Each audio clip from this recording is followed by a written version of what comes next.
She didn't cry. That was the part that broke everyone in that room who still had a conscience left. Madame Seo Mi-kyung set down her crystal wine glass with the kind of deliberate slowness that powerful women use when they want you to know the cruelty is intentional. And she looked Imani up and down the way a person looks at something they've already decided to throw away. "You actually wore that?" The dining room went quiet. Not the polite quiet of people minding their manners. The suffocating quiet of people who knew what was coming and had decided in that moment that their comfort was worth more than another woman's dignity. Imani stood in her burgundy dress, elegant, modest, the dress she'd agonized over for 40 minutes, and she felt the heat rise from her chest to her throat. She didn't move. She didn't reach for her water glass. She just absorbed it, the way she had learned to absorb so many things inside the walls of this house. If that were you, if that were the person you loved most calling you wrong in every room you walked into, how long could you stay quiet? How long before the silence became its own kind of surrender? Before we go further, if you've ever been made to feel like you didn't belong somewhere, you had every right to be. This story is for you. Subscribe to this channel and follow this story all the way to the end, because what happens next is something I promise you have never seen coming. Hit that like button and drop a comment telling me what city or country you're watching from. I want to see how far this story travels. Now let's go back to that dining room, because outside those doors, in the Seattle rain, something is already changing. P. The burgundy dress had been hanging in Imani's closet for 11 months. She'd bought it the previous October, during one of those rare Saturday afternoons when Jae-hwan had cleared his entire schedule, turned off his phones, all three of them, and taken her to the kind of boutique where the sales associates bring you water with lemon slices and don't hover. He'd sat in the cream-colored chair outside the dressing room with his jacket folded across his lap, looking at his watch exactly once the whole afternoon. And when she stepped out in the burgundy dress, he'd gone very still in the particular way he went still when something caught him off guard. "That one," he said. "Just that." Imani had laughed. "You haven't even seen the others." "I don't need to." She'd bought the dress. She'd brought it home and hung it in the back of her closet because some part of her knew instinctively that a dress like that deserved the right occasion. Not a business dinner. Not one of Jae-hwan's obligatory family appearances where she spent most of the evening finding small, invisible ways to make herself seem less noticeable. Something that actually called for it. She had not expected the occasion to be this. The message from Mi-kyung had arrived on a Tuesday, written in the formal, slightly archaic English that Jae-hwan's mother used whenever she wanted to remind Imani that even her language was borrowed from people more refined. A family dinner. Thursday evening. 7 o'clock. The phrasing that closed the message was, as always, crafted to sound like a request, while functioning entirely as a command. "I trust you'll make the appropriate arrangements." Jae-hwan was already in Portland by then, 3 days into what was supposed to be a 5-day negotiation with a shipping consortium that controlled a considerable stretch of Pacific port infrastructure. She'd called him after she read the message, standing in the kitchen with her back against the refrigerator because that was where she always ended up during difficult phone calls. Grounded, literally, against something cold and solid. "You don't have to go," he said. "I know." Silence on his end. The kind of silence that meant he was weighing something, measuring distance and consequence in that methodical way he had that she used to find unnerving and now found, mostly, reassuring. "I can call her." "Please don't." She heard how quickly she said it and made herself slow down. "I can handle dinner with your family, Jae-hwan. I've been doing it for 3 years." Another silence. Heavier this time. "That's not what worries me," he said quietly. She didn't ask what did. She already knew the shape of his worry, even if she'd never confirmed for him how well-founded it was. Instead, she told him dinner would be fine, that she'd handle it, that he should focus on the Portland negotiations because those contracts mattered. And her mother-in-law's dinner table theatrics were not a crisis. She said all of this calmly. She believed approximately 40% of it. On Thursday evening, she put on the burgundy dress. She told herself it was because it was the nicest thing in her closet. She told herself it had nothing to do with armor, nothing to do with the quiet, irrational hope that if she walked into that house looking undeniable, something might be different. She was 30 years old. She was past the stage of life where she let herself believe in that kind of magic. She put on the dress anyway. The Seo family mansion sat on a ridge in a private enclave north of the city, the kind of address that required a gate code and a reason. Imani had both. She'd had them for 3 years. That hadn't stopped the housekeeper, a newer woman, one Imani didn't recognize, from giving her a long evaluating look when she arrived at the front door, the kind of look that asked, without words, whether she was expected or whether there'd been some mistake. "Mrs. Seo," Imani said. Not a question, a fact. The housekeeper stepped aside. The dining room was already occupied when Imani entered. That was the first thing that struck her as wrong. In 3 years of Seo family dinners, she had learned that Mi Kyung ran her gatherings on a strict hierarchy of arrival. You did not sit before the matriarch. You did not begin conversations before she entered, and you did not, under any circumstances, reach the dining room before she was ready to hold court. The fact that the room was already full, that 8 people were already seated at the long mahogany table with their wine glasses filled and their expressions carrying that particular careful blankness that people wear when they're waiting for something to begin. That told Imani, with immediate cold clarity, that she was not arriving at a family dinner. She was arriving at something that had already been arranged. She recognized most of the faces. Haehwan's aunt, Park Sung-hee, who had never once made eye contact with Imani in 3 years unless Mi Kyung was watching. His 2 cousins, Hyun-woo and the younger one, whose name Imani always had to remind herself, Tae-yang, who treated her with the polite, glazed courtesy of men who couldn't decide whether she was irrelevant or a liability. A family friend, some associate of Mi Kyung's whose role in the extended Seo orbit had never been explained to Imani, a thin woman in her 60s with the kind of rigid posture that comes from decades of performing composure. And others. Satellite figures. People she'd seen at various gatherings over 3 years who had never once asked her a question about herself. Mi Kyung entered last. She always entered last. She was 62, and she wore it the way certain women do. Not fighting it, not concealing it, but wearing it like a credential. She was impeccably dressed, her silver hair arranged with architectural precision, her jewelry understated in the way that only very expensive things can afford to be understated. She moved through her dining room the way she moved through every room she controlled, without hurry, without apology, and with the absolute certainty that the room would adjust itself around her. She looked at Imani, and then, and this was the part that would stay with Imani for a very long time, she paused. Not a natural pause, a deliberate one, long enough for everyone at the table to register it, long enough for the silence to become its own statement, long enough for Imani to feel it land on her skin like something physical. Mi Kyung's eyes moved from Imani's face, slowly and pointedly, downward. A full assessment. The kind of look that doesn't bother with subtlety because it doesn't need to be subtle, because there is nobody in that room who will stop it. Then Mi Kyung set her wine glass down, and she said it. "You actually wore that?" Imani had been preparing herself for a difficult evening. She had not been prepared, not entirely, not in her body, for how direct it would be. For how unhesitating. She'd expected the usual mode of Mi Kyung's cruelty, which was typically layered and deniable, wrapped in the language of concern or tradition or simple preference. This was none of those things. This was a woman looking at a room full of witnesses and deciding, with perfect confidence, that nobody would stop her. She was right. No one moved. No one spoke. Park Sung-hee found something interesting to examine in the grain of the table. The cousins looked at the wall. The thin woman in her 60s lifted her wine glass. Imani stood in the burgundy dress that her husband had chosen for her, in the house she had come to in good faith, and she felt the particular specific pain of a humiliation that is not surprising, because that is its own kind of devastation when the worst thing that happens is still something you half expected. She sat down. She didn't say anything. She smoothed the fabric of her dress over her lap, and she reached for the water glass, and she sat there while Mi Kyung took her seat at the head of the table, and the dinner began with the same formal precision that it always did, as if nothing had happened, as if the air in the room weren't several degrees colder than when Imani had walked in. The conversation at the table moved in the practiced channels that Seo family dinners always moved through: business, real estate, social obligations, the careful maintenance of reputation in the circles that mattered to Mi Kyung.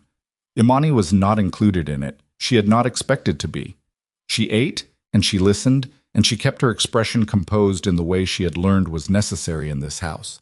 where any visible reaction was treated as weakness and weakness was treated as invitation.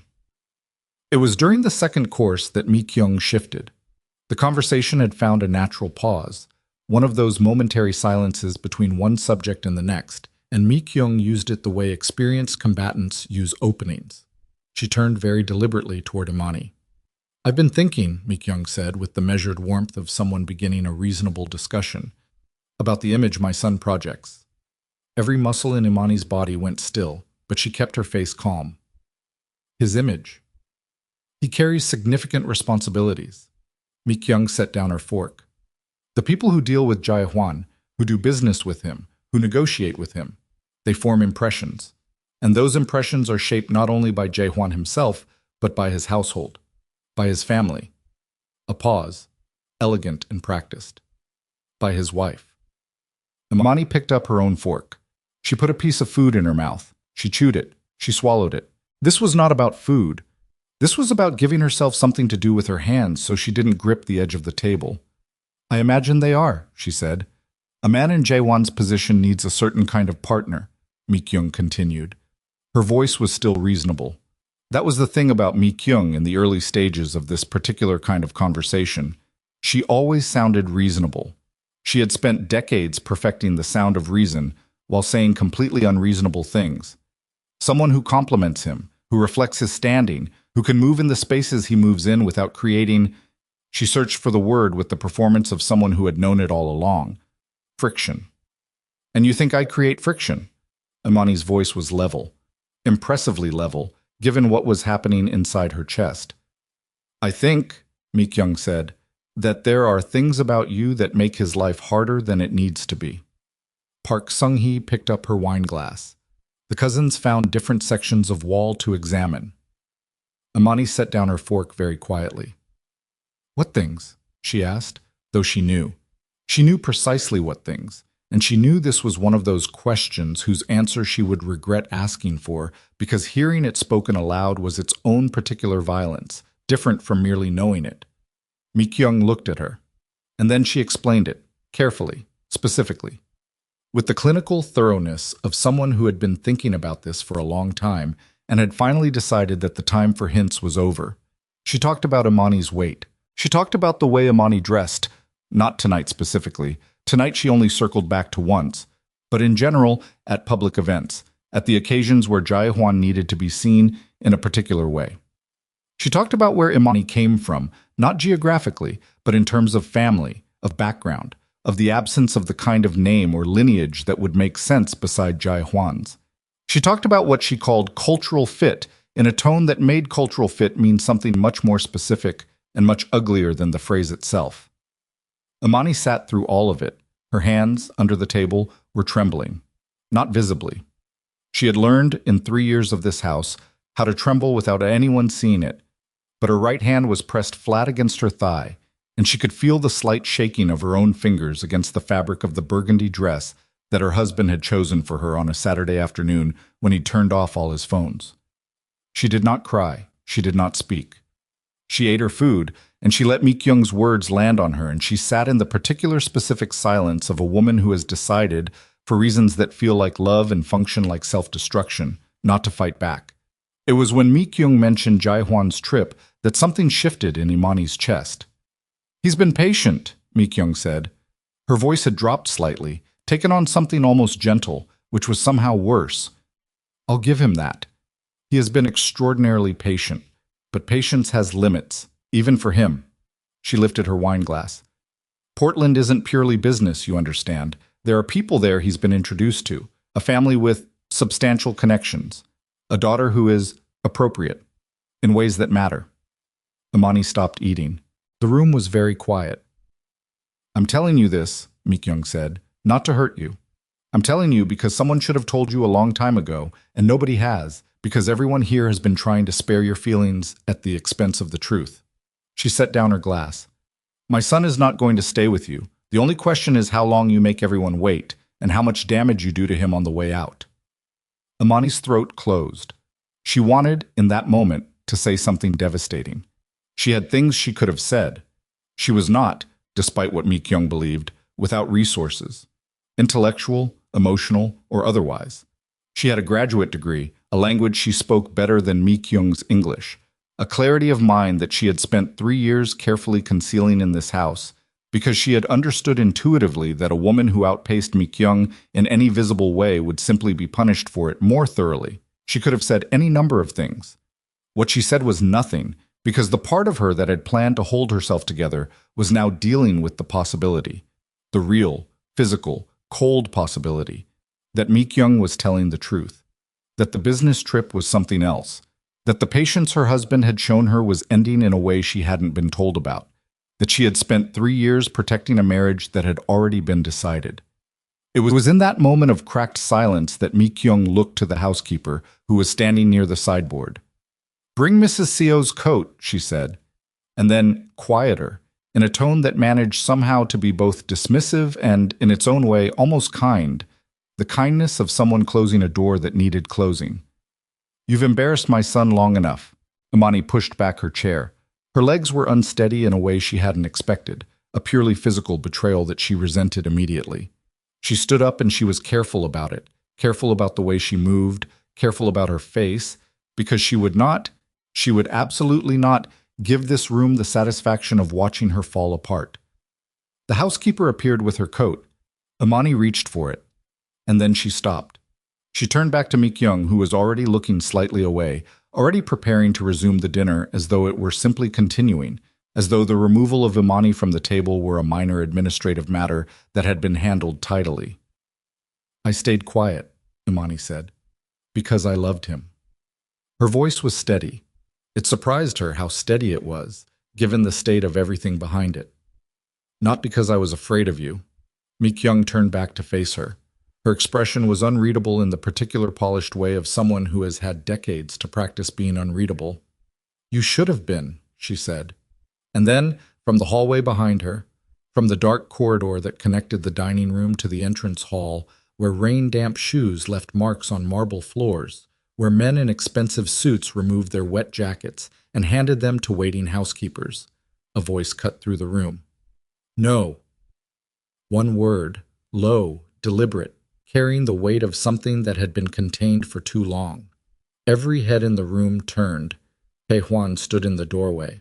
I was in a charcoal suit, and the rain had darkened the fabric at his shoulders, and he had not changed from the drive, and his four-man security detail was arranged in the corridor behind him, with the stillness of people who understood that their job right now was to be invisible. His expression was the expression Imani had seen once before, at a business meeting she'd accidentally witnessed, when someone had tried to renegotiate terms that were not open for renegotiation. She had thought, at the time, that she never wanted that expression directed at her.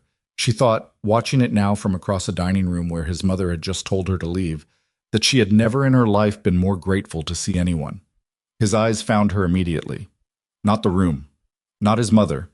Not the assembled relatives who were now holding their wine glasses with the careful stillness of people trying very hard to be smaller than they were. Her. He had been standing in that hallway.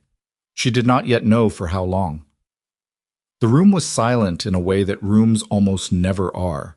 A silence without ambient noise, without the small shuffles and shifts of people simply existing in a space together.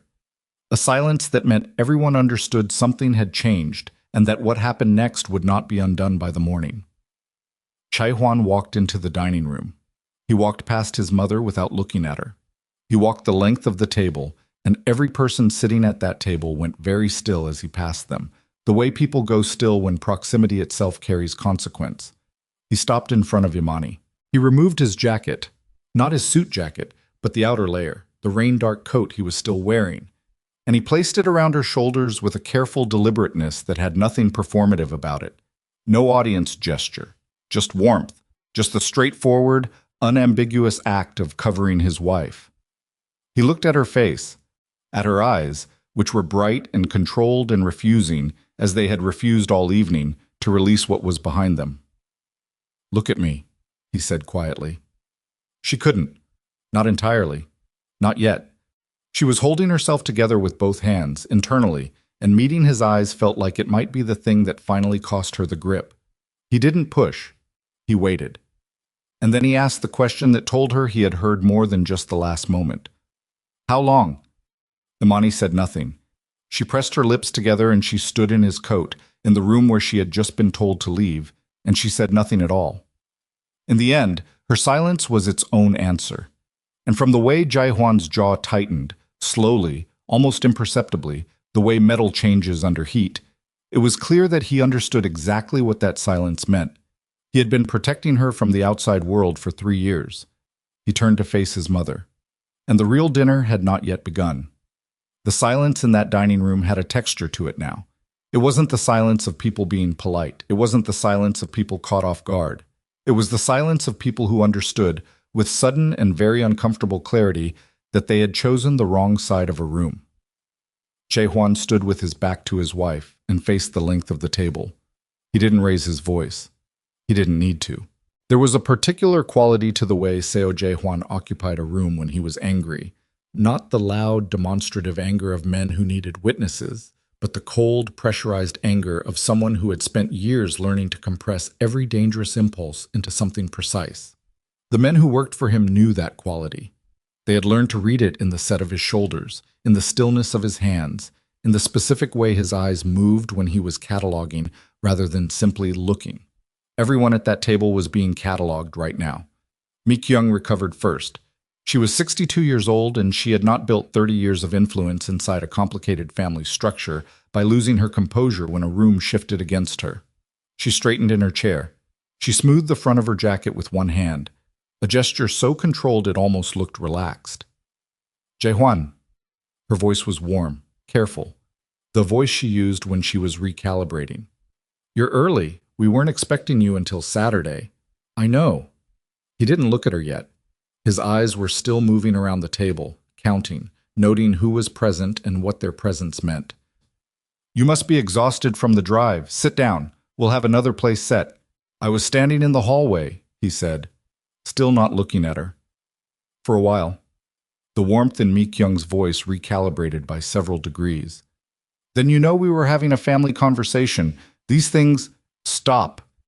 He said it the way he said most things, without decoration, without escalation, the word itself carrying enough weight that it didn't require any.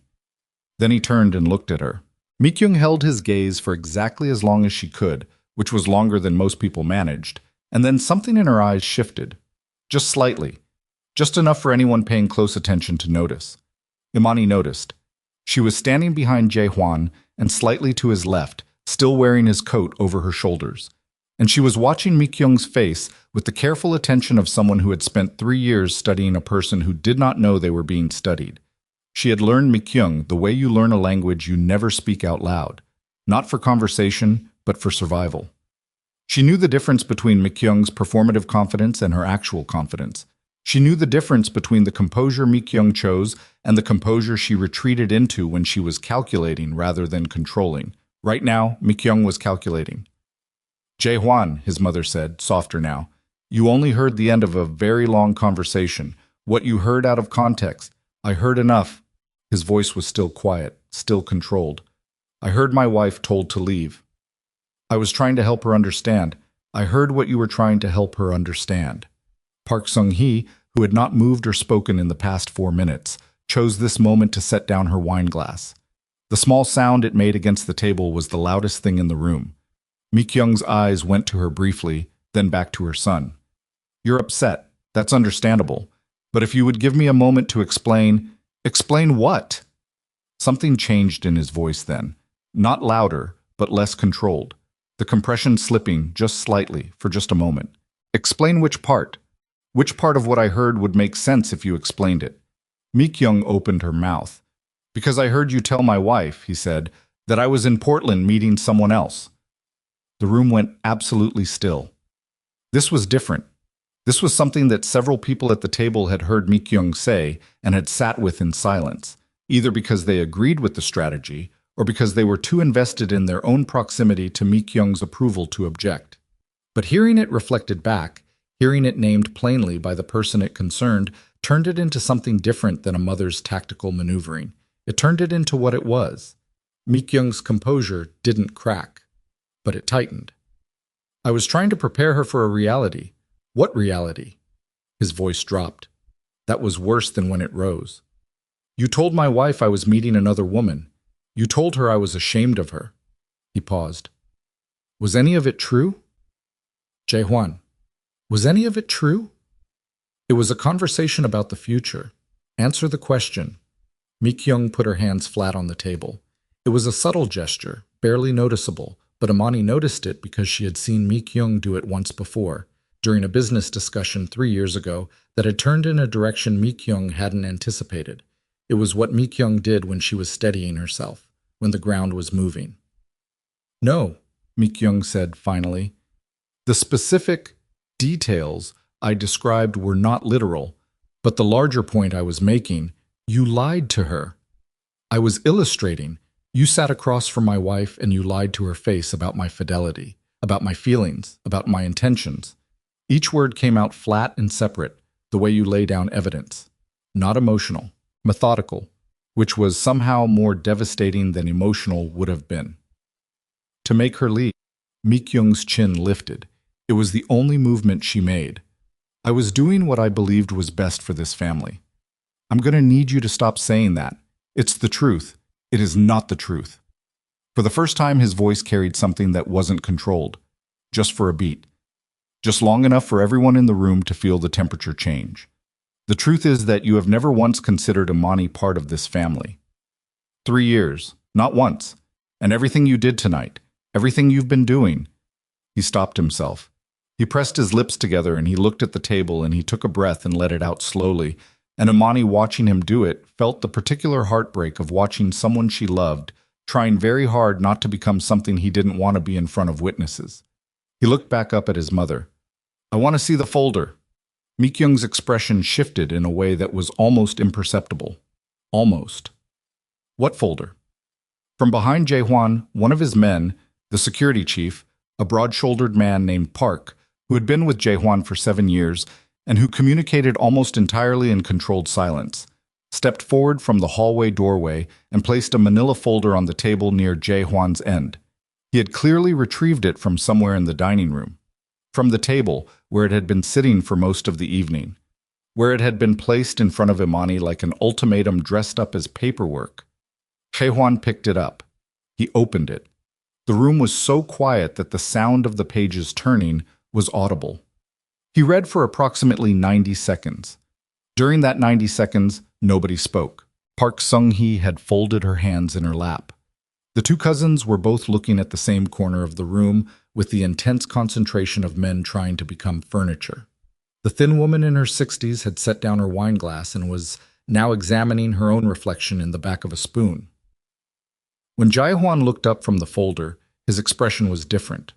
Not angrier exactly, something quieter than anger, which was in some ways more frightening. These are property documents, he said. He wasn't asking. Yes.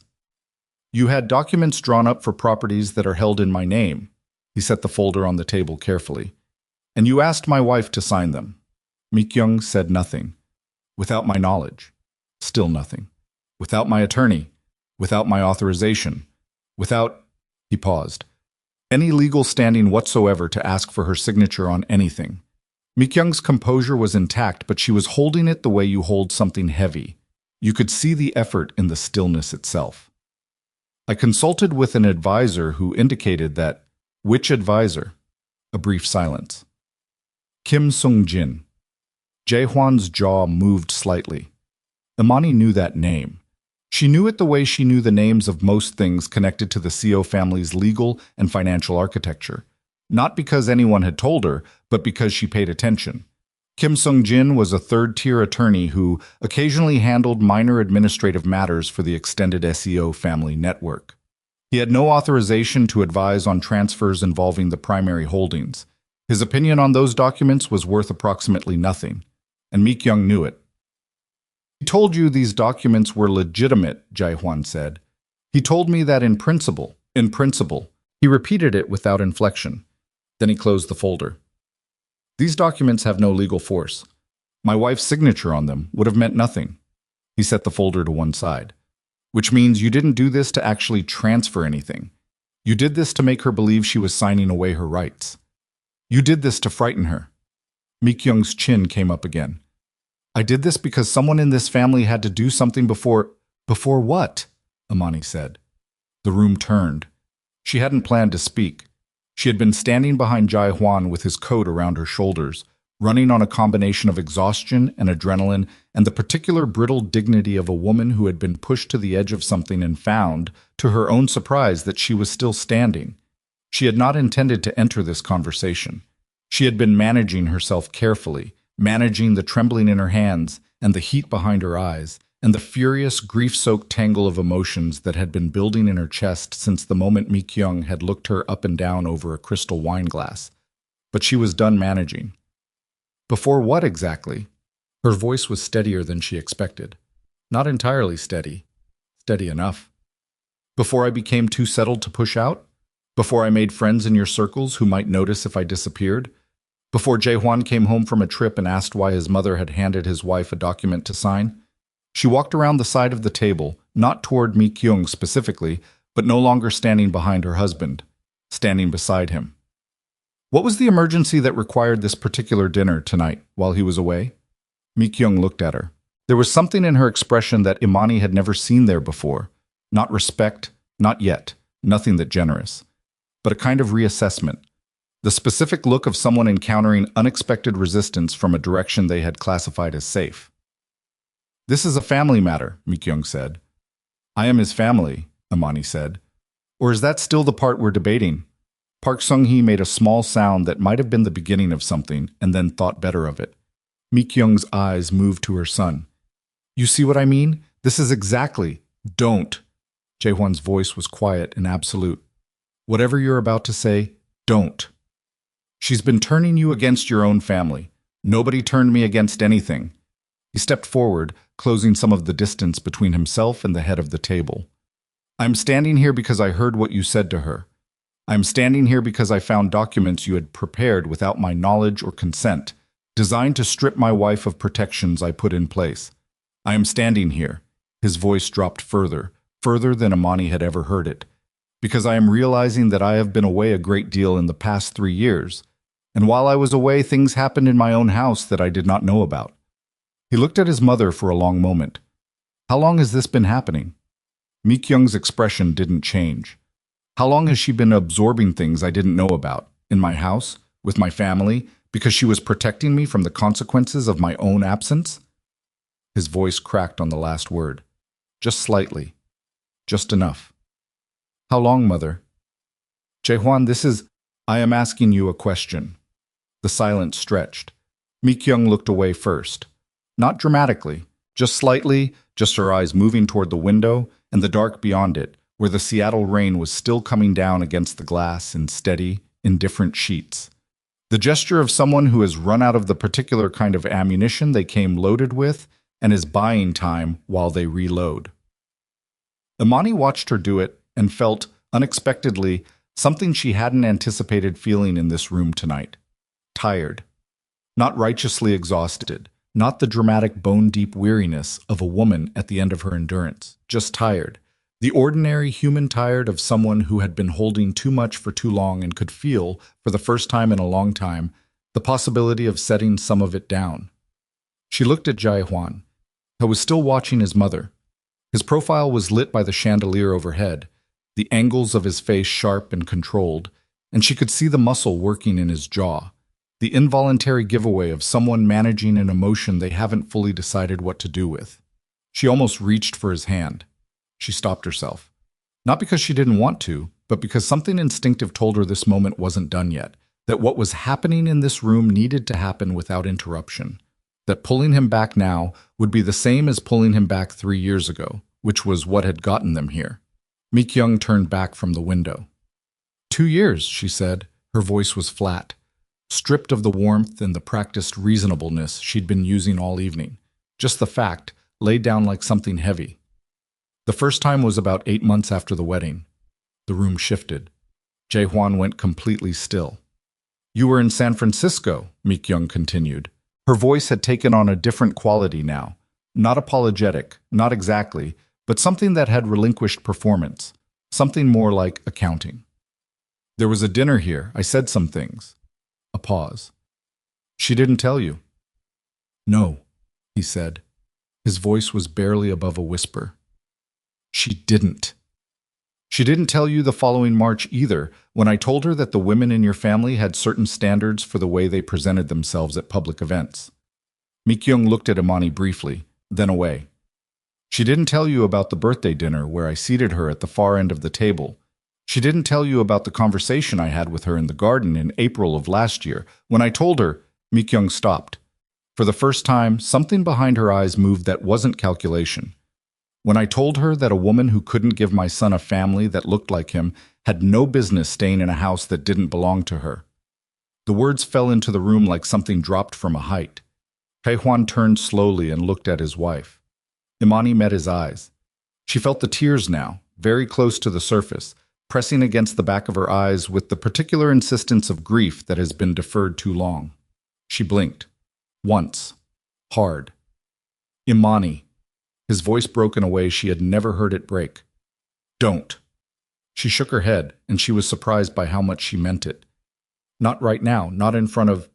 She gestured slightly at the room. At the assembled relatives who were sitting in their chairs with the frozen posture of people who understood they were witnessing something they had no business witnessing. He closed his mouth. She turned back to the table. To the people sitting at it. I want to ask something, she said, and her voice was quiet, but it carried because the room was that kind of quiet. Not him, me. She looked down the length of the table, at Park Sung-hee with her folded hands, at the two cousins with their careful wall-gazing, at the thin woman who was still finding the spoon very interesting. I want to ask which one of you, which single person at this table said anything. In 2 years, any of it, at any point, said anything to me or to him or to anyone. Nobody spoke. Because I remember those dinners, Imani said.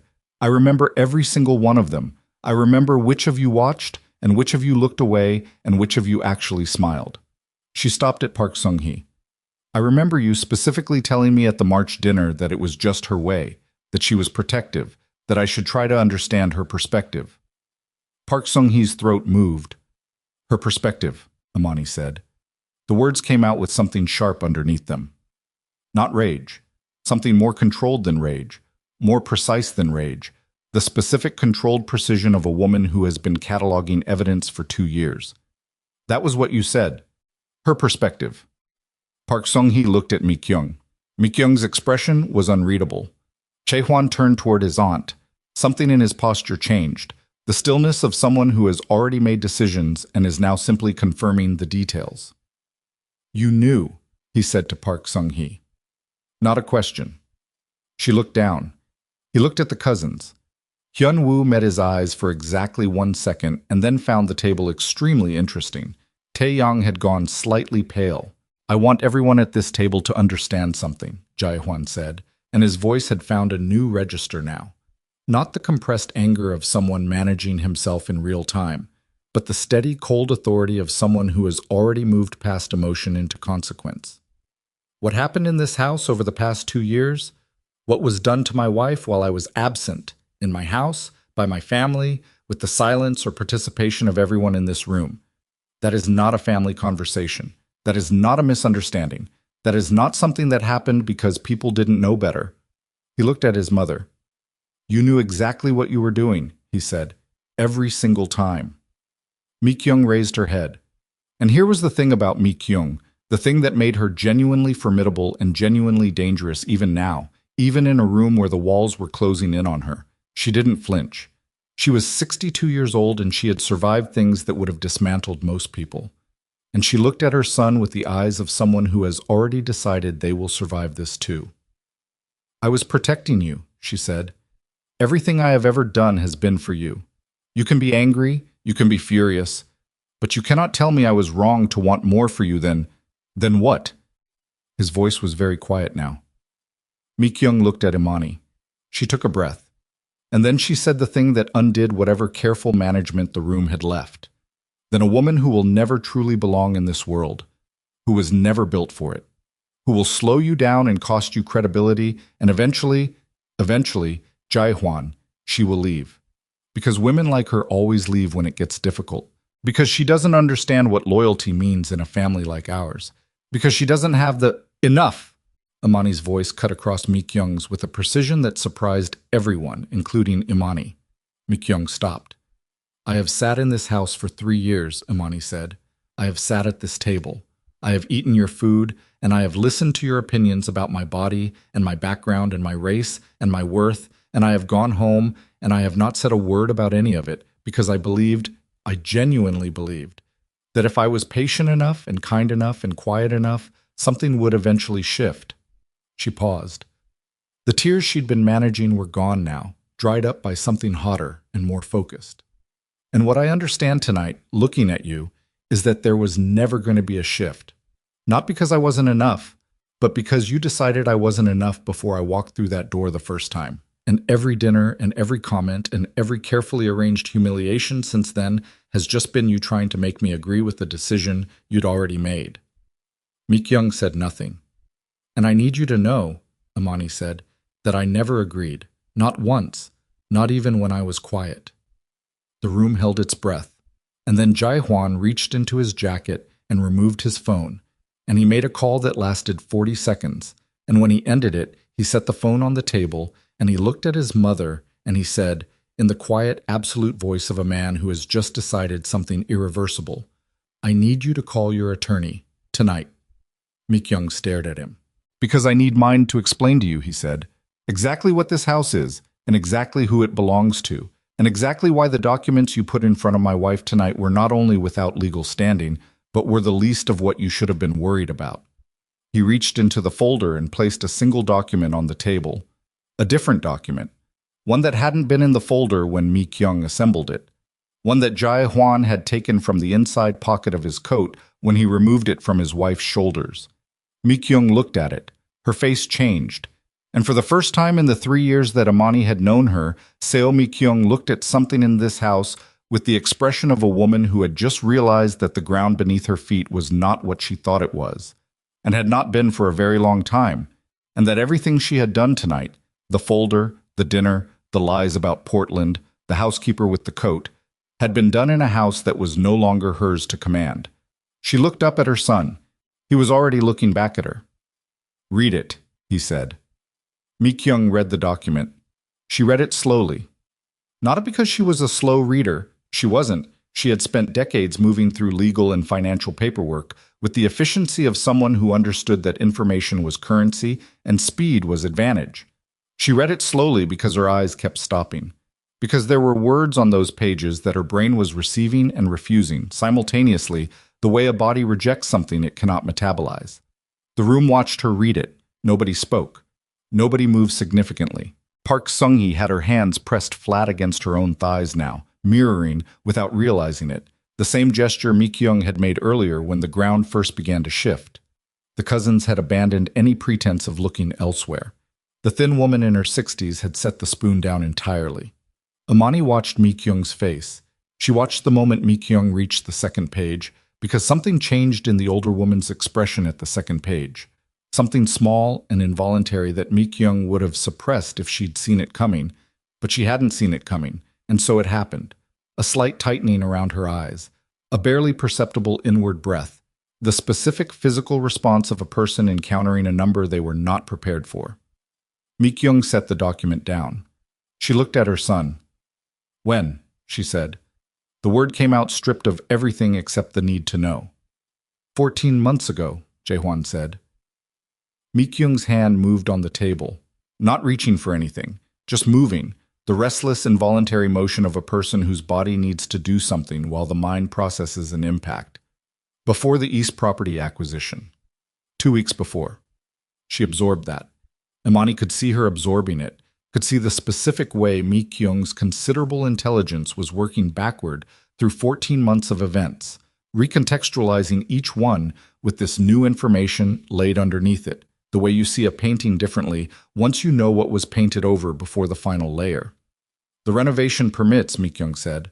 Last spring, the contractors I sent. Were turned away at the gate, Jae-hwan said, because they required authorization from the property trustee, which they didn't have, which you couldn't have given them. Mi-kyung was quiet for a moment. I was told there was a permit delay. You were told what I needed you to be told while I decided how to handle this.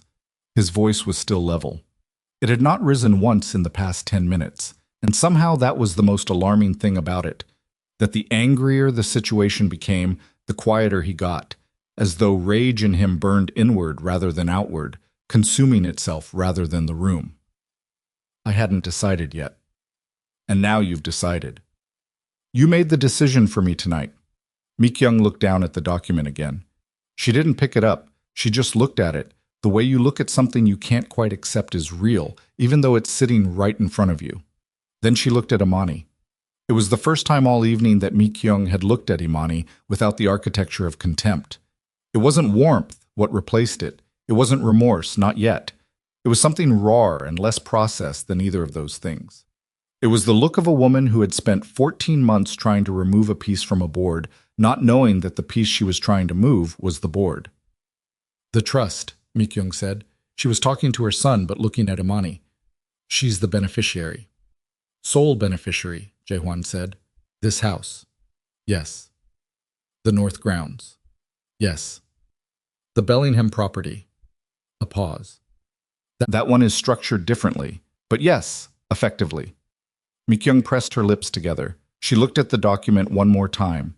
Then she squared her shoulders, a gesture so automatic, so deeply ingrained, that Imani suspected Mi-kyung wasn't even aware she was doing it. And she looked up at the room. What she saw in that room was not what she expected, and the realization that she had misread it crossed her face before she could stop it. Because the faces around that table were not the faces of people waiting to follow her lead. They were the faces of people making private calculations about what came next and what it meant for them specifically. Park Sung-hee was sitting very still with an expression that had moved past careful neutrality into something closer to self-preservation. Hyun-woo had his phone on the table with the screen face down, and his hand was resting on it with the casual tension of someone who wanted very much to pick it up. The thin woman in her 60s had quietly pushed her wine glass away from her as though establishing distance from things she'd been associated with. Mi-kyung saw all of this. And Imani, watching Mi-kyung see it, understood something she hadn't fully understood before tonight. The cruelty had never been personal. Not entirely. The attacks on her weight, her skin, her background, her worth, they had been personal in the sense that they were directed at her, but they hadn't originated from something as simple as hatred. They had originated from fear. From the specific, particular fear of a woman who had spent her entire adult life engineering control over her son's world and had watched, with the helpless fury of the genuinely powerless, as Jae-hwan built something she couldn't access or redirect or dismantle. Imani. She had been the fear. Not because of who she was. Because of what Jae-hwan had become when he was with her. Something Mi-kyung didn't recognize. Something that didn't run on the fuel Mi-kyung knew how to provide. This understanding did not make Imani feel better. It didn't soften anything. It just added a layer of complexity to the grief she was already carrying, because it's one thing to be hated for a reason you can argue against, and another thing entirely to be hated for a reason that has nothing to do with you at all. Mi-kyung turned to her son. I want to speak with you privately, she said. No. The word arrived before she finished her sentence. Jae-hwan, there is nothing you can say to me privately that changes what happened in this room tonight, in front of witnesses, to my wife. He moved slightly, a small adjustment of his weight, and in that small adjustment Imani saw the thing she sometimes forgot about him, the thing that existed under the careful containment of the man she lived with, that he was genuinely dangerous, and had been genuinely dangerous long before the tailored suits and the armored cars, and that the control he exercised was not the control of a man who lacked the capacity for violence, but of a man who had made a specific choice about when and where to exercise it. Whatever you want to say, you say it here. Mi-kyung held her son's gaze for a long moment, long enough that several people at the table held their breath without realizing it. Then she turned to Imani. I would like to apologize, she said. The room exhaled. Imani didn't move.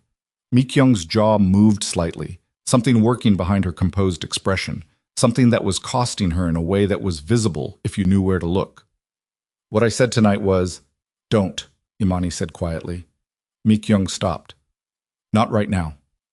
Imani's voice was even, but there was something underneath it, something that had been building for 2 years and was now pressing against every word with enough force that the evenness took real effort. An apology right now, in front of everyone, while your son is standing there with documents, that's not an apology. That's a strategy. She looked at Mi-kyung directly. And I think we both know the difference. Mi-kyung's mouth closed. Something moved behind her eyes.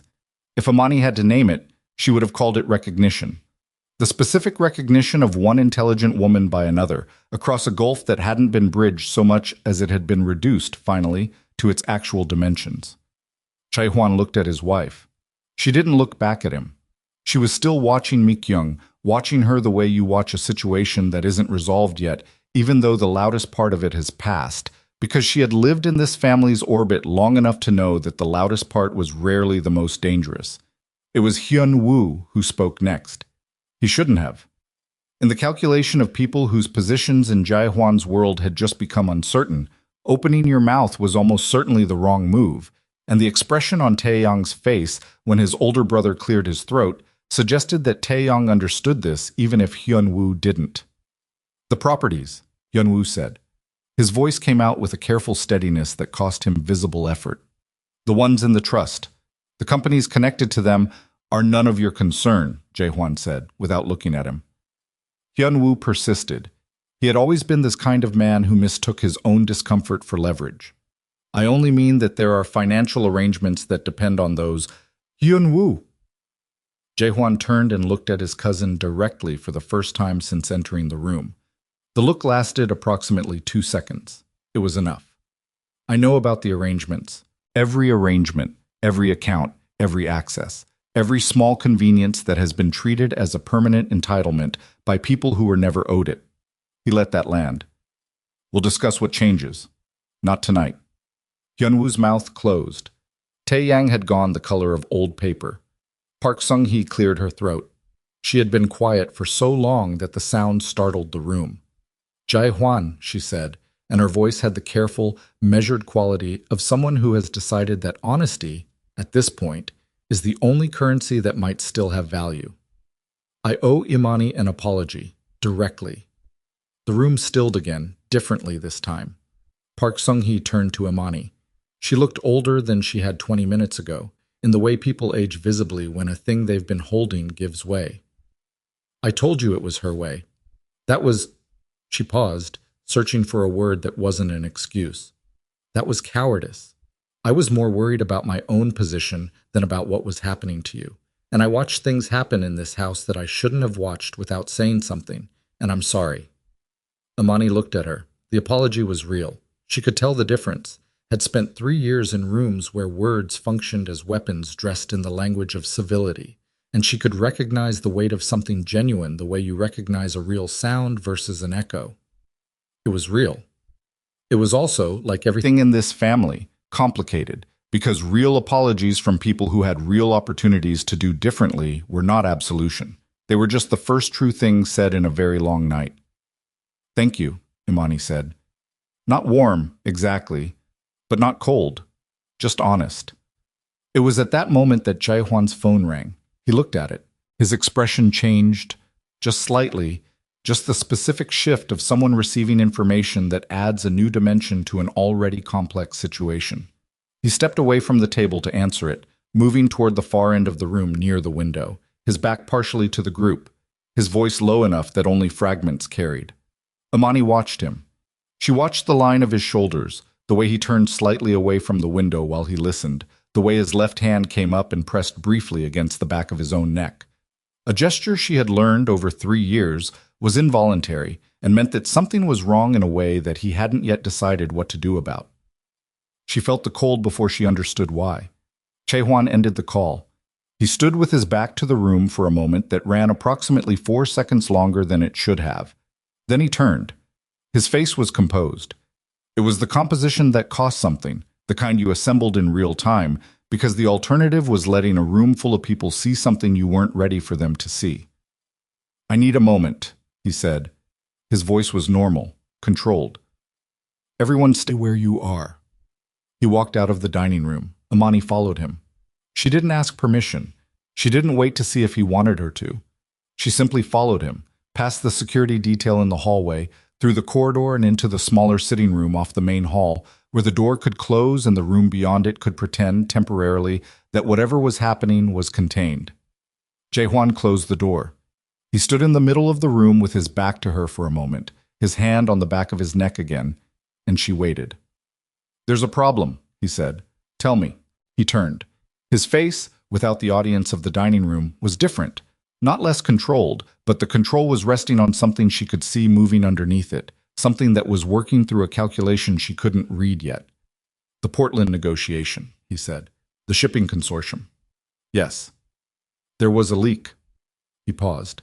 "Someone gave the Nakamura Group information about our positioning, specific information, the kind of information that only exists in 3 places: my office, my attorney's files, and the financial records connected to the properties in the trust." The air in the room changed. Imani stood very still. "The trust records. Someone accessed them 2 weeks ago." His eyes were on her face, not accusatory. Not that, not ever that, she understood even now, but watching with the careful attention of someone who needed to think out loud and needed her to follow. "I didn't know until tonight. My security chief pulled it during the drive back." 2 weeks ago, Imani said slowly. "Yes." "While you were in Portland?" "Yes." She turned this over. 2 weeks ago. She ran through 2 weeks ago in her mind. The ordinary texture of 2 weeks ago, Jae-hwan in Portland, the house, the family, the dinner invitation she'd declined because she was tired, the single occasion she remembered where she'd been in this house without— "The renovation contractors," she said. Jae-hwan looked at her. "Your mother said contractors came last spring. You said they were turned away because they needed authorization from the trustee." She was working through it while she said it, the way you work through something you don't want to arrive at, but can see coming regardless. "But someone was in the records. Someone who knew about the trust, knew how to access records attached to it." She looked at him. "Who knew about the trust?" "My attorney," he said. "My security chief. And 3 other people." "3. "Yes." She waited. He looked at her steadily. "My mother. She found out 6 months ago. My attorney had a moment of—" He stopped. He made a mistake.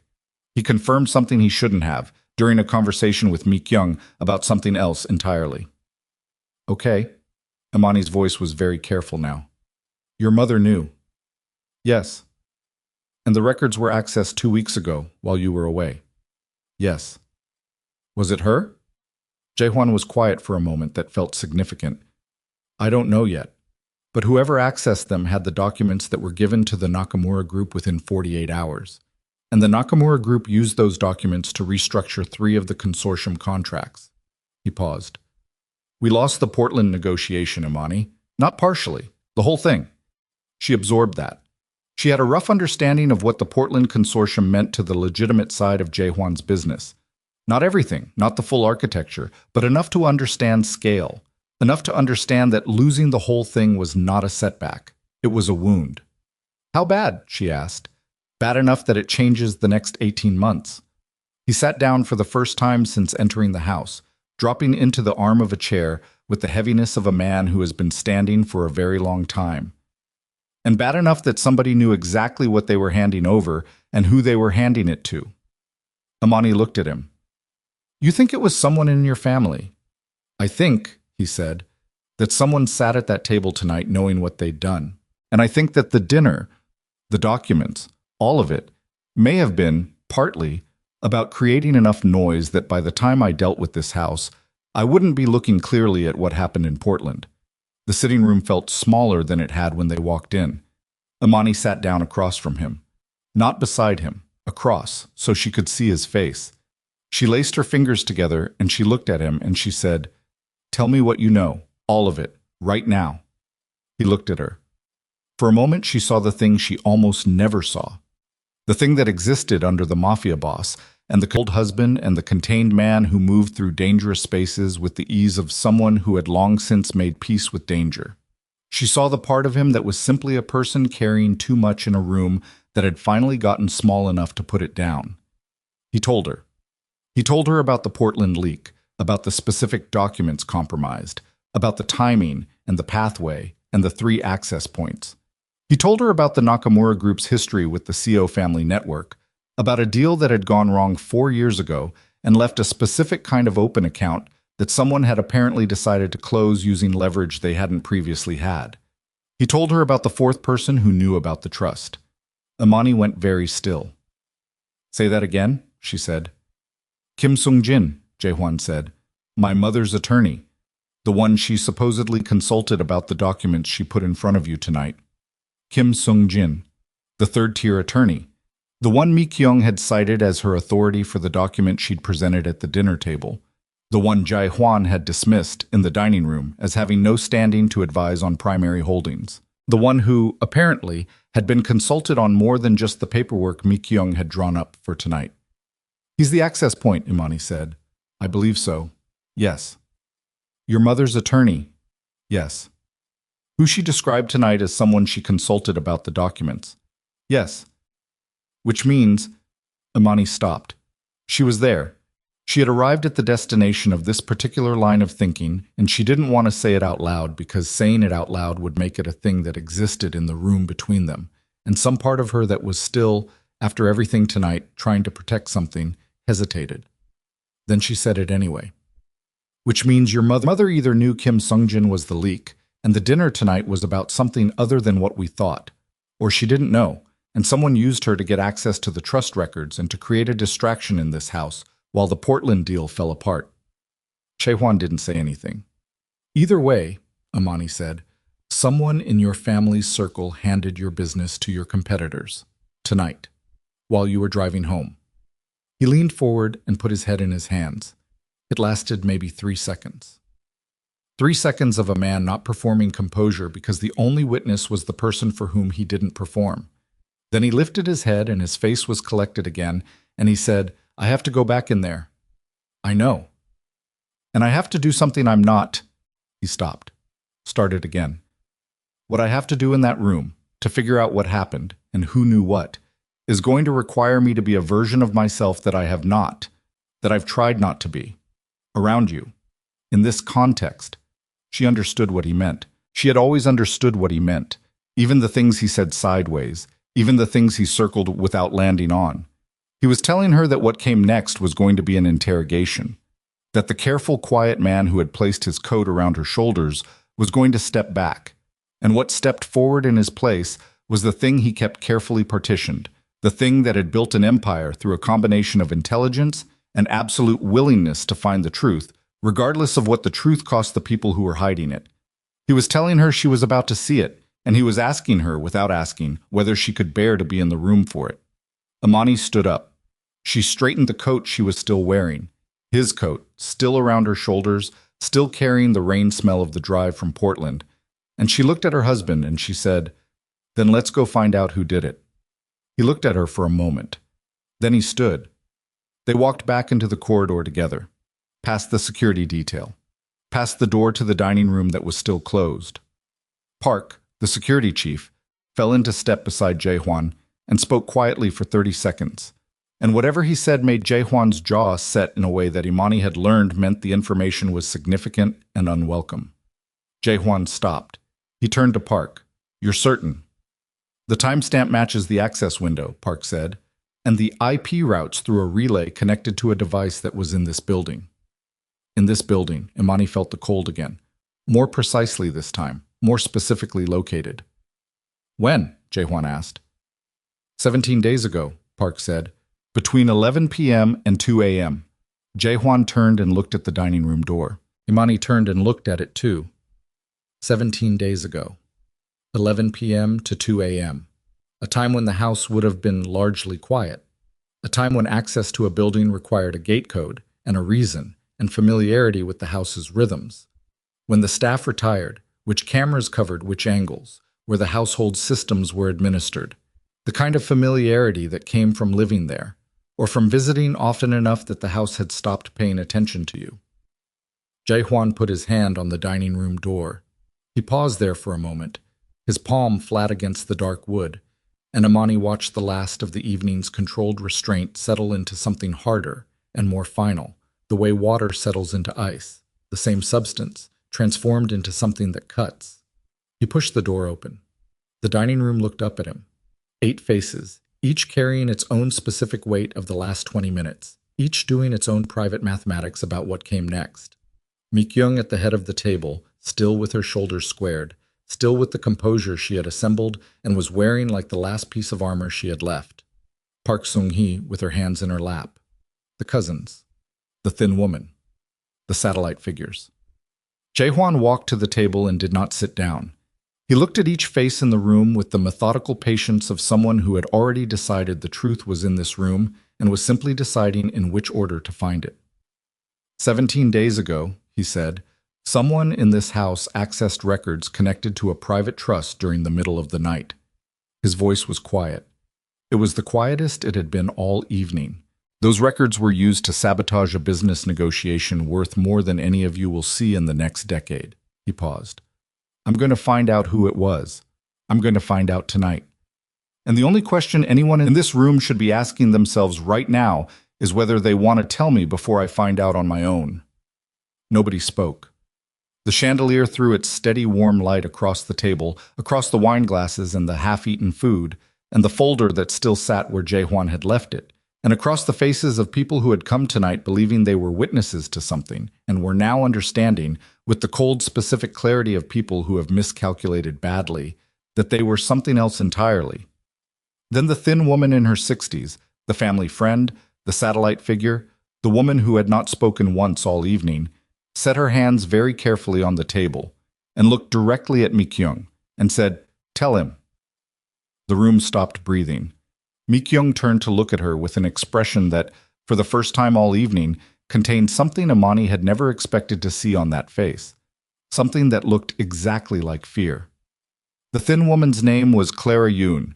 Imani had never learned that. 3 years of Seo family dinners, 3 years of nodding across tables and sharing rooms with the careful, minimal courtesy of people who had no particular reason to speak to each other. And she had never once been introduced to the thin woman in a way that included a last name or an explanation of what, exactly, Clara Yoon was to this family. She was about to find out. Mi-kyung turned to look at Clara Yoon with an expression that had crossed from fear into something harder and more desperate. The expression of a person watching a wall. They believed was solid, revealed that it was paper, always had been paper, and the only question now was how much was going to come through it. "Clara," Mi-kyung said. Her voice was careful, too careful, the carefulness of someone managing a situation that had just become unmanageable. "This is not the time. You've been saying that for 17 days, Clara said. The room shifted. Clara Yoon had not moved from her position at the table. She had not raised her voice. She was, in her 60s, a small woman with the kind of stillness that came not from passivity, but from decades of choosing very carefully which moments to spend energy on.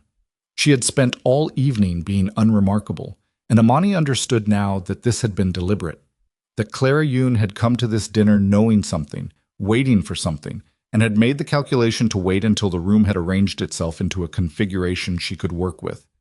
This was that configuration. "Tell him," Clara said again to Mi-kyung, "or I will." Mi-kyung's hands pressed flat on the table. The same gesture as before, steadying against the movement of ground that wouldn't stop moving. "You don't understand what you're doing." "I understand exactly what I'm doing." Clara's voice was even. "I've had 17 days to decide whether I understood it." Jae-hwan had not moved. He was standing at the edge of the table with his hands at his sides and his eyes on Clara Yoon with the focused stillness of a man who has located the source of a sound he has been trying to identify and is now simply waiting for it to finish resolving. "Who are you?" he said. Not a question the way questions are usually asked. A question the way a key is turned in a lock. Clara looked at him. "I was your father's attorney," she said, "before he died, and for about 8 years after, in certain matters that required continuity of counsel." The air pressure in the room changed. Imani felt it as a physical thing, a drop, like the moment before weather.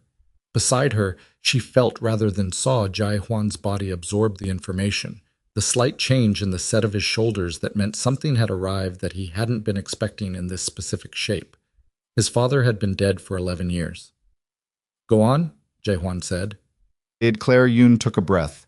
It was a small breath, barely visible, The kind you take when you're about to say something that has weight to it, and you want the structure of your lungs to be solid before you put the weight on them.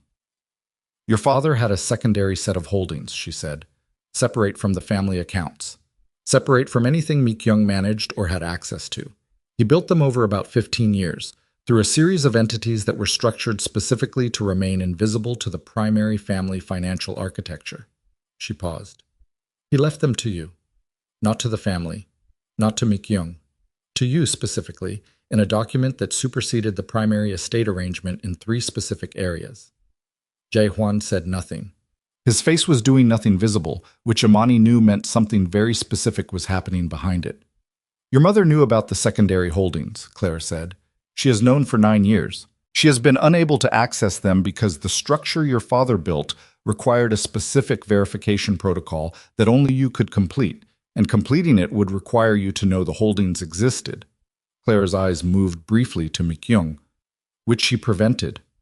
Mi-kyung's jaw tightened. For 9 years, Jae-hwan said. His voice was very quiet. Yes. She knew my father left me a separate estate. Yes. And she kept that from me. Yes. Hyun-woo made a sound that was not quite a word. Tae-young had pressed back in his chair as though distance from the table might insulate him from what was happening at it. Park Sung-hee had her eyes closed, briefly, the eyes-closed expression of someone who has just done the math on a situation and found the answer deeply unwelcome.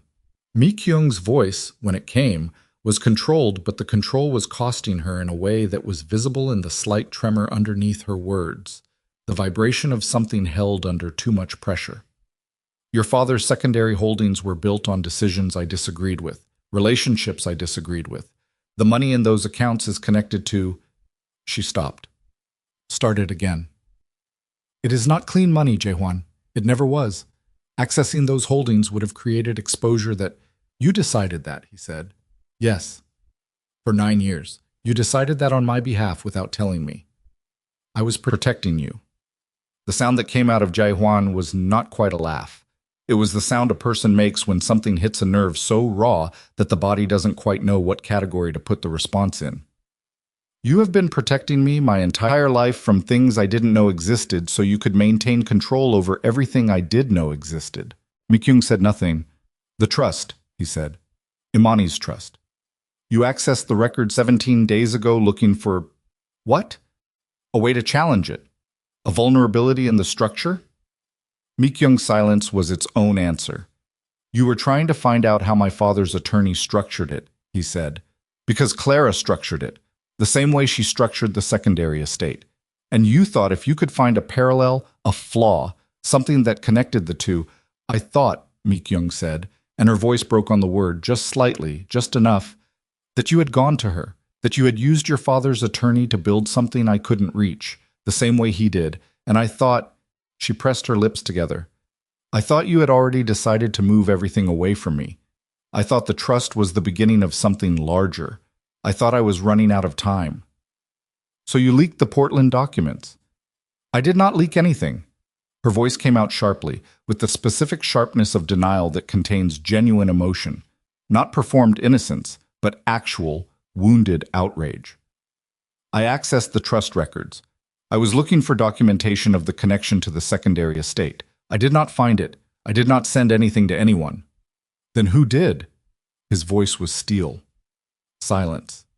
Every head in the room turned, almost involuntarily, toward Hyun-woo. Hyun-woo's face had gone the specific gray of a man who has just watched the room's attention arrive at him and has run the calculation of denial versus something else in approximately half a second and found that neither option feels survivable. His hand was still resting on his phone on the table. Jae-hwan looked at his cousin. Hyun-woo looked back at him. Something moved in his face. Not guilt, exactly. Not the guilt of someone who didn't know what they were doing, but the specific complicated anguish of someone who knew exactly what they were doing and did it anyway, and is now in the room with the consequences. How much did they pay you? Jae-hwan said. The table flinched. Not Jae-hwan. Not Imani. The table, the assembled relatives, the satellite figures, everyone who was still sitting in those chairs, flinched as though the words had physical force. Hyun-woo's throat moved. Jae-hwan, how much? It wasn't Hyunwoo stopped. The word had arrived automatically. The denial word, the first word that surfaces when you're not ready to tell the truth. And he seemed to hear it himself and understand how useless it was. He pressed his hand flat against his phone. His shoulders dropped. The Nakamura group approached me 4 months ago. The room went so still that the sound of the rain against the windows was suddenly audible. The steady, indifferent percussion of Seattle weather against the glass, completely unbothered by what was happening inside. 4 months, Jae-hwan said. They knew about the Portland negotiation. They already knew most of it, the broad structure, the timeline. They needed the specific positioning documents, the internal valuations. Hyunwoo's voice had taken on the flat, exhausted quality of someone giving testimony they've been rehearsing privately for a long time. They said they already had a source. They said they just needed verification from someone who could confirm the documentation was current. They already had a source, Jae-hwan repeated. That's what they said. And you believed them. They knew things they shouldn't have known, before I gave them anything. They knew figures that were in documents I'd never touched. Hyunwoo looked up. Someone else was already talking to them, Jae-hwan. I don't know who. I swear to you I don't know who. He stopped. His hand pressed harder against the phone. They offered to clear my debt. All of it. Everything I owe. You owe money, Jae-hwan said flatly. Hyunwoo's jaw moved. Yes. To who? A pause. People you would prefer I didn't owe money to. Jae-hwan turned to Park, his security chief, who was standing near the doorway. A look passed between them, the compressed, efficient communication of two people who had worked together long enough to exchange information without speaking. Park gave a slight nod, already moving. Jae-hwan turned back to his cousin. Give me your phone, he said. Hyunwoo looked at the phone under his hand. He looked at his cousin. 4 months of choices and the specific gravity of all of them was in his face right now, layered and heavy and nowhere to put it. He slid the phone across the table. Jae-hwan picked it up. He handed it to Park without looking at the screen. Park disappeared into the hallway. Tae-young had not moved, had not made a sound, and was sitting with the rigid stillness of someone who deeply regrets his proximity to his older brother and is currently trying to establish in his own expression that he is a different and unconnected person. There's a second source, Imani said. Her voice surprised the room, or perhaps just reminded the room that she was there, that she had been there through all of it, standing just inside the doorway, with Jae-hwan's coat still around her shoulders and 3 years of this family's texture in her body, and a mind that had been running alongside this conversation with the careful, patient attention she had always applied to rooms she wasn't supposed to fully understand. Jae-hwan looked at her. Hyunwoo said they already had information before he gave them anything, she said. Figures he'd never seen. That means someone else was feeding the Nakamura group before Hyunwoo got involved. She looked at the room. Someone who had access to documents that weren't in the properties connected to the trust and weren't in anything Hyunwoo could reach, she paused. Someone who's been doing it longer than 4 months. The room processed this. It processed it in different ways, at different speeds, with different degrees of the kind of fear that comes from proximity to a truth that is about to land on something you care about. Mi-kyung had gone very still. Not the composure stillness, but the different stillness of someone doing rapid internal arithmetic. Clara Yoon was watching Imani with an expression that had, in the past 30 seconds, moved from assessment to something closer to respect. Park Sung-hee made a sound. Small. Involuntary. The sound of a thought arriving that she hadn't wanted. Every head turned toward her. Park Sung-hee shook her head immediately. Not me, she said. I want to be clear. Not me. But... She stopped. Her eyes went to Mi-kyung. The advisor meetings. Last year. The ones in the spring, the ones you held here, the quarterly reviews. Mi-kyung looked at her sharply. I'm not the one who should say this, Park Sung-hee said, and her voice had taken on the quality of someone who has decided that the cost of silence is now higher than the cost of speaking. But someone was there who shouldn't have been. At the April meeting. Someone you brought in, Mi-kyung. An advisor you were considering bringing into the family's financial circle. I remember because I thought at the time it was unusual that you would bring someone outside to a meeting with that level of detail. And you told me it was being handled. It was handled, Mi-kyung said. Who was it? Jae-hwan said. Mi-kyung's jaw moved. Who was at that meeting? Jae-hwan said again, and his voice had found the register that Imani had heard only once before, during a phone call she'd accidentally overheard in the first year of their marriage, a conversation that had ended with three people losing things they hadn't expected to lose. The register of absolute irreversible intention. Mi-kyung looked at her son, and Imani saw it, saw the thing that had been under all of tonight, under the composure and the cruelty and the strategies and the calculated humiliations. The thing that lived at the bottom of Mi-kyung's relationship with her son, which was not ambition and not control, but something rawer and more human than either of those. Love. The terrible, distorted love of a woman who had confused protecting her position with protecting her child for so long that she could no longer tell where one ended and the other began. The love that had curdled into something damaging but was still, underneath all of it, recognizable as love. Mi-kyung said a name. Jae-hwan went still in a way that was different from all the other ways he had been still tonight. Imani didn't recognize the name. It meant nothing to her on its surface. But she watched what it did to Jae-hwan's face, and she understood, from what it did to his face, that it meant something significant. That the name belonged to someone whose presence in a meeting with family financial details was not simply a miscalculation or a misplaced trust. It was a betrayal with a history. Park, the security chief, appeared in the doorway. He crossed to Jae-hwan and spoke in a low voice, directly into his ear, for approximately 10 seconds. Jae-hwan listened without moving. Then Park stepped back. He's in Seattle, Jae-hwan said. Not a question. He's been in Seattle for 3 weeks, Park confirmed. 3 weeks. The Portland negotiation had been running for 3 weeks. The trust records had been accessed 17 days ago. Hyun-woo had been approached 4 months ago, but the original source had predated him.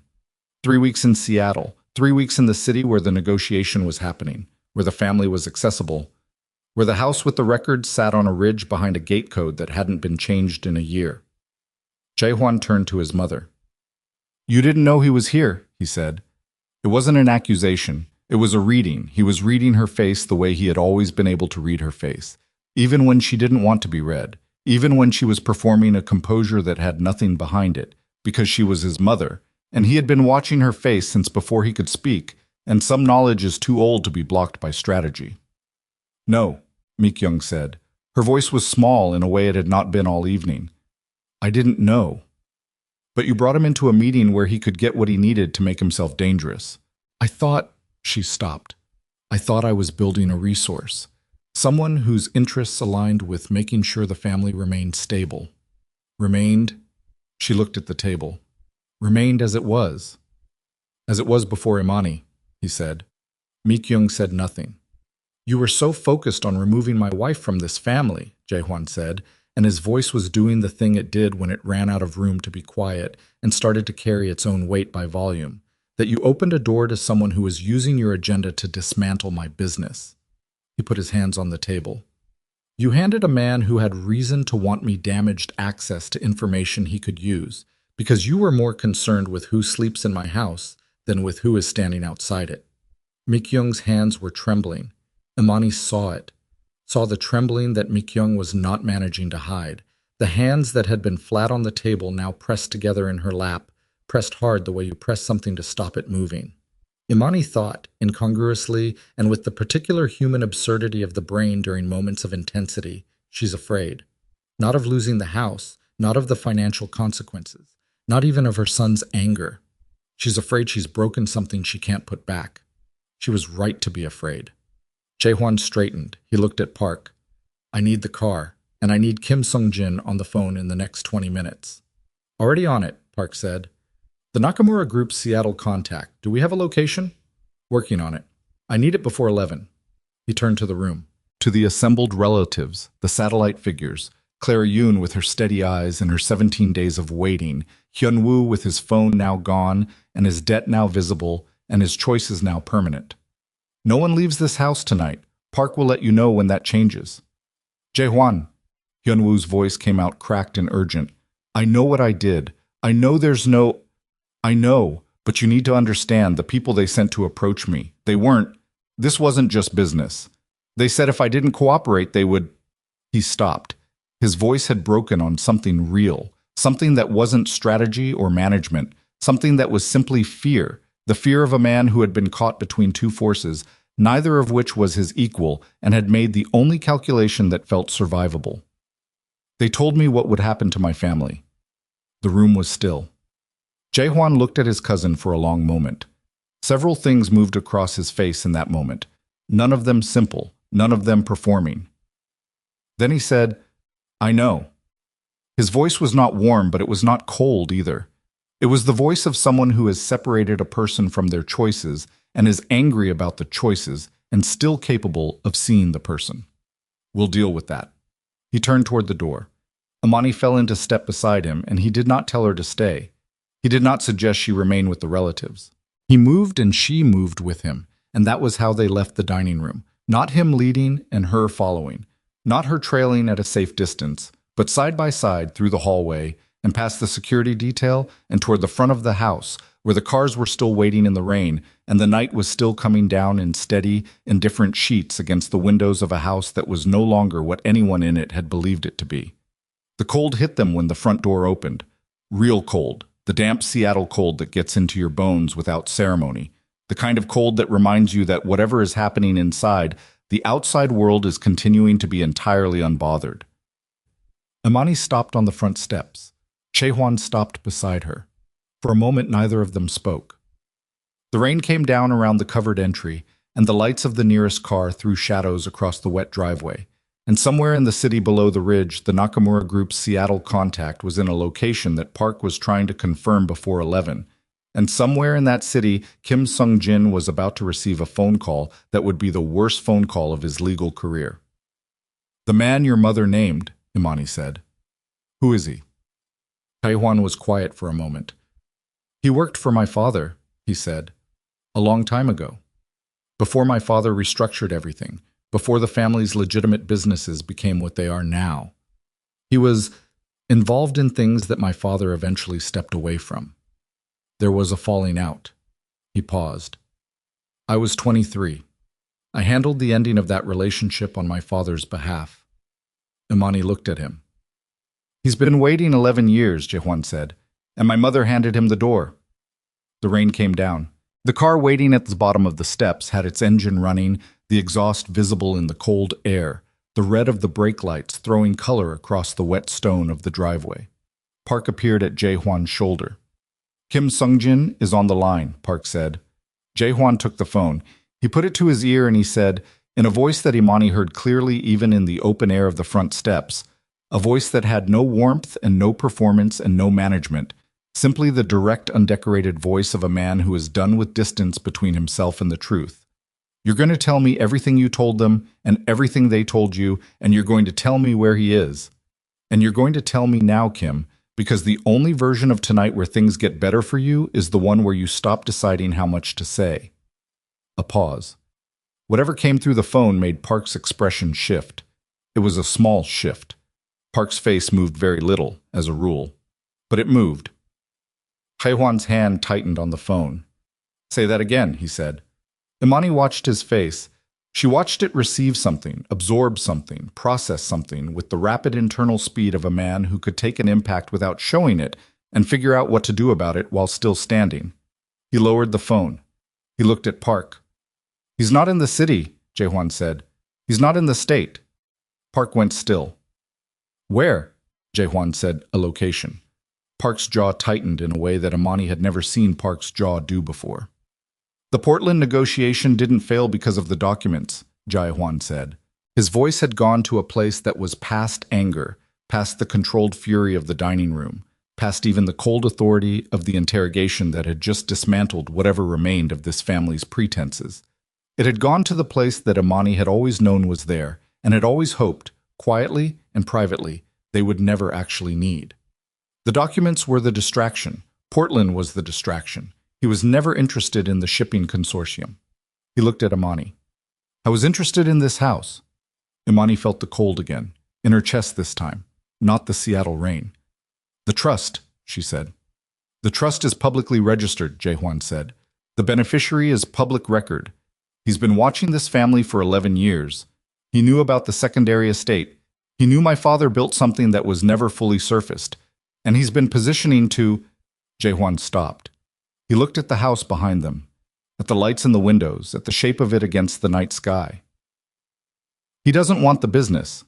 He wants what my father left, and he's been engineering a situation where this family is compromised, legally, financially, internally, so that when he surfaces the secondary estate and claims a connection to it, we're too damaged to fight it.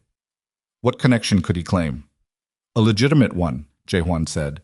If the documents Clara has been managing for 11 years were to disappear, or be challenged, or be demonstrated to have been improperly administered. He looked at her. He got to Kim Sung-jin. Kim Sung-jin has access to Clara's filing structure through the shared legal network they use. If he convinced Kim to access or alter the documentation around the secondary estate, is it altered? Imani asked. Jae-hwan looked at Park. Park's phone was already at his ear. They stood on the front steps of the house, in the rain and the cold, and waited for the answer to a question whose consequences were going to determine the shape of everything that came next. The house, the trust, the secondary estate. 11 years of a man's patience coming to its designed conclusion, and whatever was left of a family that had spent 3 years trying to excise the one person who was, as it turned out, the only person in it who had been watching all the doors. Park ended his call. He looked at Jae-hwan. The secondary estate documentation, Park said. Clara's original filings. Yes. Someone accessed the archive 3 days ago, Park said. Clara's office, physical files. Imani's heart dropped. Are they there? Jae-hwan asked. Park looked at him with the expression of a man delivering news he has already absorbed and is now handing off as cleanly as he can manage. Some of them, Park said. Not all. Jae-hwan turned and looked at the house. At the dining room window where the chandelier threw its warm, steady, completely indifferent light. At the door they had just walked out of. At the woman standing beside him in his coat, in the rain, on the steps of a house that was hers on paper, and had just become the center of something much larger and much older than a dinner party gone wrong. He reached out and took her hand. Not gently, not the careful, deliberate gesture of the dining room. He took her hand the way a person reaches for something real when everything abstract has become dangerous, with the plain, functional grip of someone who needs to know the ground is still there. Imani gripped back. We have to go inside, he said. I know, she said. What happens in the next hour? He stopped. Started again. I need you to stay close. Whatever I do, whatever you see me do, I know what you are, she said. Her voice was quiet and exact. I've always known. That's not tonight's problem. He looked at her. Tonight's problem, she said, is that someone has pieces of your father's legacy and is about to use them to dismantle everything you've built. And the only people in that house who have been paying close enough attention to understand all of it are you and me and a 70-year-old woman who has been waiting 17 days for someone to ask the right questions. She looked at the door. So let's go ask Clara the right questions. Jae-hwan looked at her for a moment. Then he pushed the front door open, and they went back inside, into the warmth and the light, toward the dining room and Clara Yoon and everything that was about to become unavoidable. Clara Yoon was still sitting at the table when they walked back in. She had not moved during the time they were outside. She had not reached for her wine glass or her phone or engaged in any of the small performative gestures that the rest of the room had been cycling through, the adjustments of posture, the quiet exchanges of glances, the barely audible conversations that had started and stopped as people tried to calibrate what they were allowed to say to each other, now that the room had rearranged itself so completely around what it knew. Clara was sitting with her hands folded on the table and her eyes on the middle distance, the posture of someone who has been waiting for a long time and knows how to do it without burning energy. When Jae-hwan and Imani came through the door, she looked up. Jae-hwan crossed to her directly. He pulled out the chair across from her and sat down, which was the first time he had sat at that table all evening, and the act of sitting changed the register of what was happening, moved it from confrontation into something more like reckoning. The files, he said. I know, Clara said. You knew 3 days ago.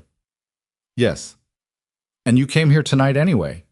Clara looked at him with the steady, tired eyes of a woman who had been carrying something heavy for a very long time and had made her peace with the weight of it.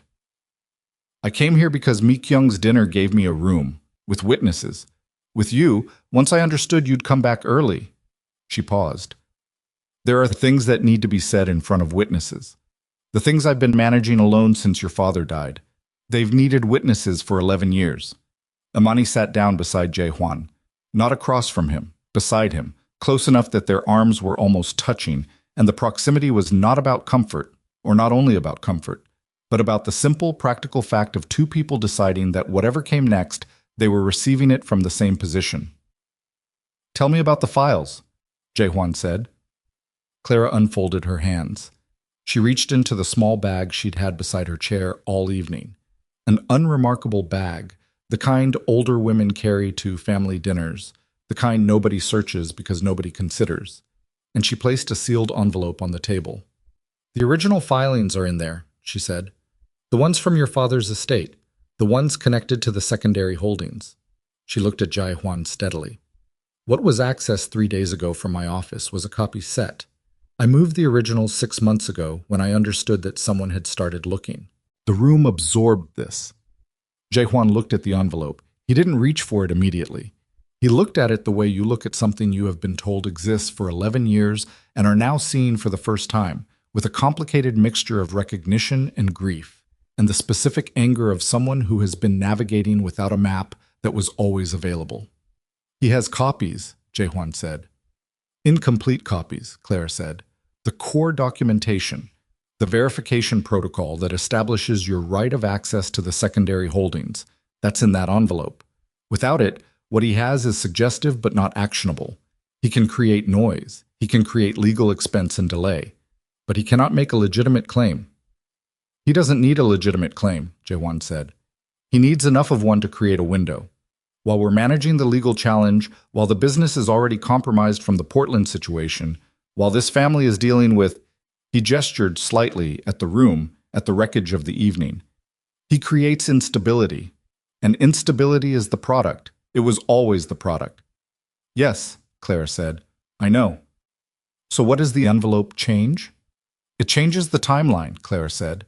Right now, tonight, you can complete the verification protocol and establish uncontested access to the secondary holdings before he can file anything, before he can create the legal noise.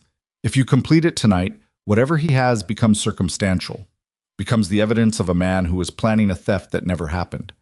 Jae Hwan was quiet. How much is it? Imani asked. Clara looked at her. The secondary holdings? Yes, Clara told her. The number landed in the room with the specific gravity of a figure that changes the shape of a conversation, not because it was incomprehensible, but because it was large enough that it recontextualized 11 years of choices. 11 years of Mi Kyung managing around it. 11 years of a man outside the family waiting for a moment to claim it. 11 years of Jae Hwan building his own empire without knowing his father had built a foundation beneath it. Mi Kyung, at the head of the table, made a sound. Not a word. A sound. The sound of a woman hearing a number she had known for 9 years spoken aloud in a room for the first time, and finding that hearing it spoken was different from knowing it silently. Jae Hwan turned and looked at his mother. Mi Kyung was looking at the envelope. You kept this from me, he said, for 9 years, because you thought if I knew, because I knew what you would do with it, Mi Kyung said. Her voice was stripped down to something almost unrecognizable. Not the composure, not the strategy, just the raw and exhausted voice of a woman who has run out of the energy required to be anything other than honest. Your father built that holding to give you independence from this family. From me. From the structure I'd built around both of you. She looked up. He wanted you to be able to walk away, from all of it, if you chose to. The room was very quiet. And you were afraid I would, Jae Hwan said. Mi Kyung said nothing. You were afraid that if I knew I could walk away, I would. Still nothing. Mother. Yes, Mi Kyung said.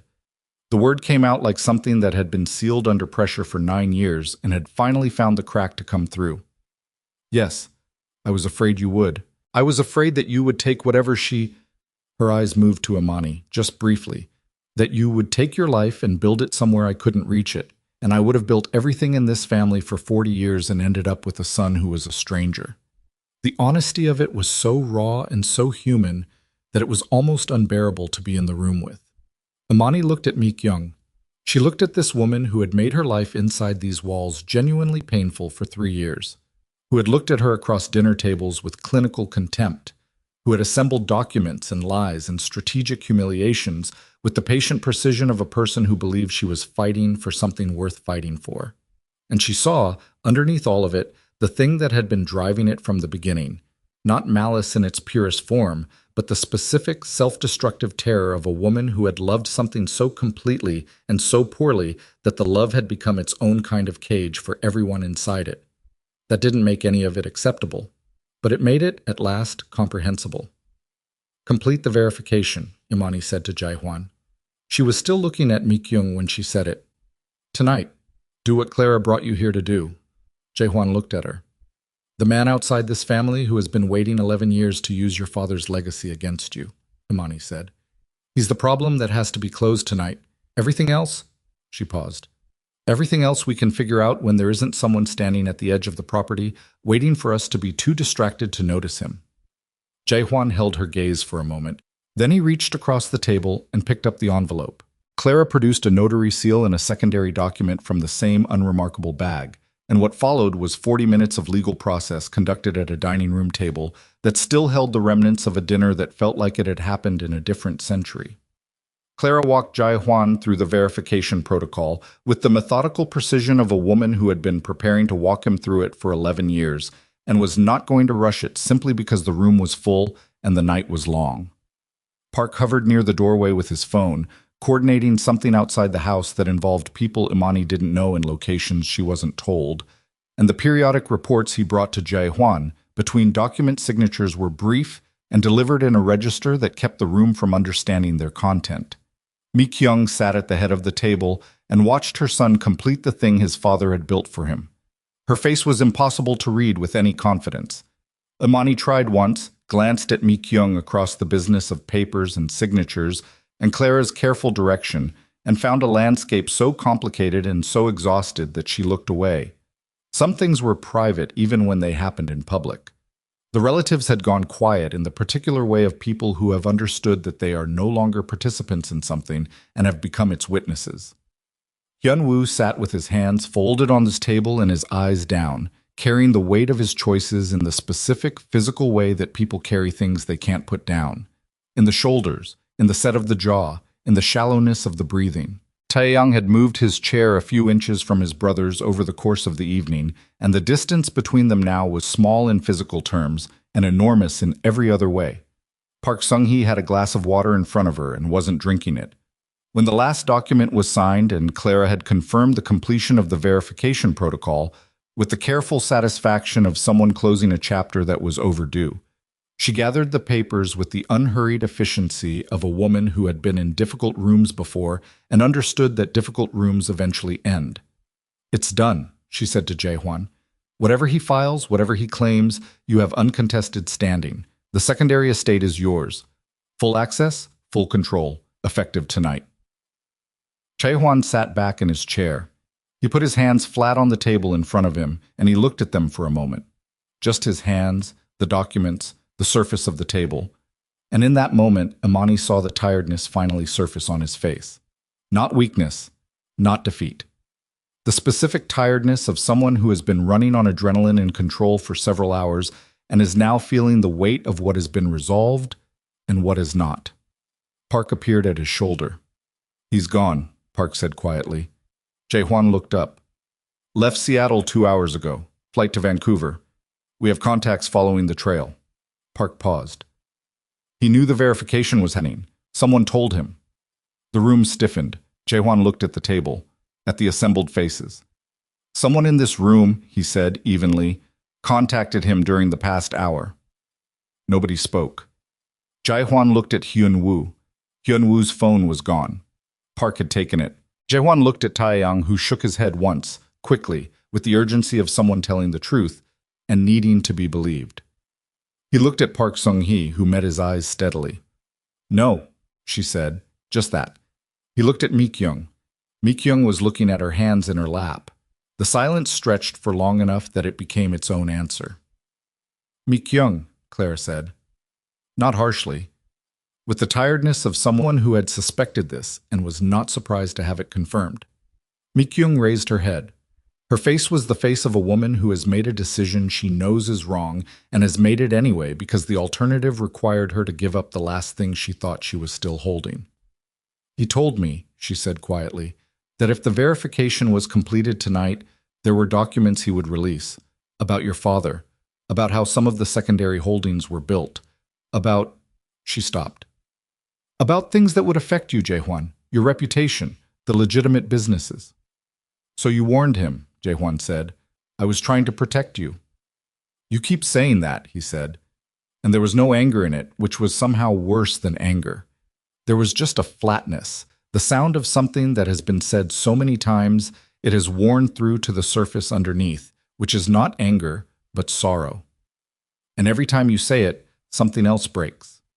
Mi-kyung pressed her lips together. "The documents he has about my father," Jae-hwan said. "Let him release them, whatever they show. I would rather deal with the truth of what my father built than spend one more year of my life having the people in this family make choices on my behalf that I never agreed to." Mi-kyung looked at him. "I'm done being protected by people who are actually protecting themselves," he said. "I'm done having my life managed from behind. I'm done arriving home to find out that things have been happening in my absence that everyone knew about, except me." He looked at his mother for a long, steady moment. "Whatever my father was, I can handle it. I have been handling harder things than the truth since I was 23, but I cannot keep handling the consequences of people I love deciding for me what I'm capable of bearing." The room was very still. Mi-kyung looked at her son across the long mahogany table with all the wreckage of the evening between them, and Imani watched something in the older woman's face give way. Not dramatically, not with the operatic collapse of someone performing grief, but quietly. The way a structure gives way when the thing that has been holding it up finally accepts that it cannot hold anymore. "I'm sorry," Mi-kyung said. It was not the apology of the dining room, the strategic pivot Imani had rejected an hour ago. This was different in texture and in weight. This was the apology of a woman who had arrived, through the long and brutal process of the evening, at the specific point where the truth of what she'd done had become heavier than her ability to defend it. Jae-hwan looked at her. He didn't say it was fine. He didn't say he understood. He said, "I know," which was its own kind of answer. Not forgiveness, not yet, but acknowledgement. The acknowledgement that her love, however damaging its expression, was real. That the damage was real also. That both of those things were true simultaneously and neither of them canceled the other. He stood. He looked at the room, at all of them, the cousins and the aunt and the satellite figures and Clara with her careful eyes and his mother at the head of the table. And he said, "Park is going to take information from each of you tonight about what you knew and when you knew it and any contact you had with anyone outside this family regarding our business or our personal arrangements. This is not optional. How you cooperate tonight determines what happens next." He looked at Hyun-woo. "Your debt situation will be handled, not because what you did was acceptable, because your family, and because the people who approached you understood exactly what they were doing when they chose you, and some of the responsibility for that belongs to me for not knowing the position you were in." He paused. "But there are consequences. We'll discuss them. Not tonight." Hyun-woo nodded. His eyes were red in a way he wasn't managing to conceal. Jae-hwan looked at his mother one more time. "You'll stay here tonight. We'll talk tomorrow. Just us." He paused. "Not about the business. Not about the estate. About what actually happened. All of it. From the beginning." Mi-kyung nodded once. Then Jae-hwan turned and looked at Imani. She was already standing. She had stood while he was finishing, gathering herself, straightening the coat that was still around her shoulders. His coat, rain-damp and slightly too large, that she had been wearing for the better part of 3 hours, and that had become, somewhere in the course of the evening, not just his coat but something else, the physical weight of a choice about which direction to stand. She looked at him. He looked at her. There was nothing performed in it, no audience calculation. They were still technically in a room with 8 other people, but neither of them was aware of that in any meaningful way. They were just looking at each other across the ending of the longest and most consequential night of the 3 years they had been married, with all the things they still needed to say, sitting quietly between them, patient, waiting for a room that wasn't this one. Let's go home, she said. They walked out of the dining room for the second time that night, and this time nobody tried to stop them, and this time the hallway felt different, not because anything in it had changed, but because the people walking through it had. Outside, the rain had slowed. Not stopped, but slowed to the kind of fine, barely there mist that Seattle produces when it's winding down, when the sky has said most of what it wanted to say and is settling into something quieter. The car was still there. The city below the ridge was still there, spread out in its nighttime amber and blue, entirely unbothered. They got into the back of the car together. Park got into the front. The car pulled down the driveway, through the gate, and onto the road that wound down the ridge and back toward the city. For a long time, neither of them spoke. It wasn't the silence of people who have nothing to say. It was the silence of people who have too much to say and know that the right time for it is not right now, in a moving car at the end of a night like this, when everything is still too close to the surface and too raw to be handled without care. It was the silence of people who know each other well enough to know that some conversations deserve better conditions than exhaustion. It was Jae-hwan who finally spoke. 2 years, he said. Imani looked out the window. 2 years, he said again. Before tonight, I thought... He stopped, tried again. I thought you were okay. I thought the family dinners were difficult but manageable. I thought my mother was... He paused. I thought she was adjusting, still adjusting, the way people adjust. I know, Imani said. I should have asked. I should have told you. The car moved through a quiet intersection. The streetlights slid across the interior, slow and even. Why didn't you? He asked. Not accusatory, genuinely asking. Imani thought about this. She had thought about it before, in the way you think about the choices you've made that you're not entirely sure were wise. Not with regret exactly, but with the careful, honest attention of someone trying to understand themselves.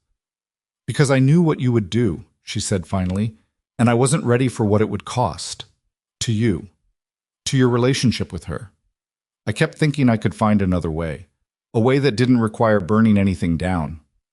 There wasn't one, he said. No, she said. There wasn't. He was quiet for a moment. That's not a failure of yours. I know. I mean that. I know you mean it. She turned from the window and looked at him. His face in the passing light was tired in a way she didn't see often. The tiredness beneath the surface, the real kind. I also know that understanding something and having done it differently are two separate things. I made choices. Some of them cost us time we didn't have to lose. We have time, he said. She looked at him.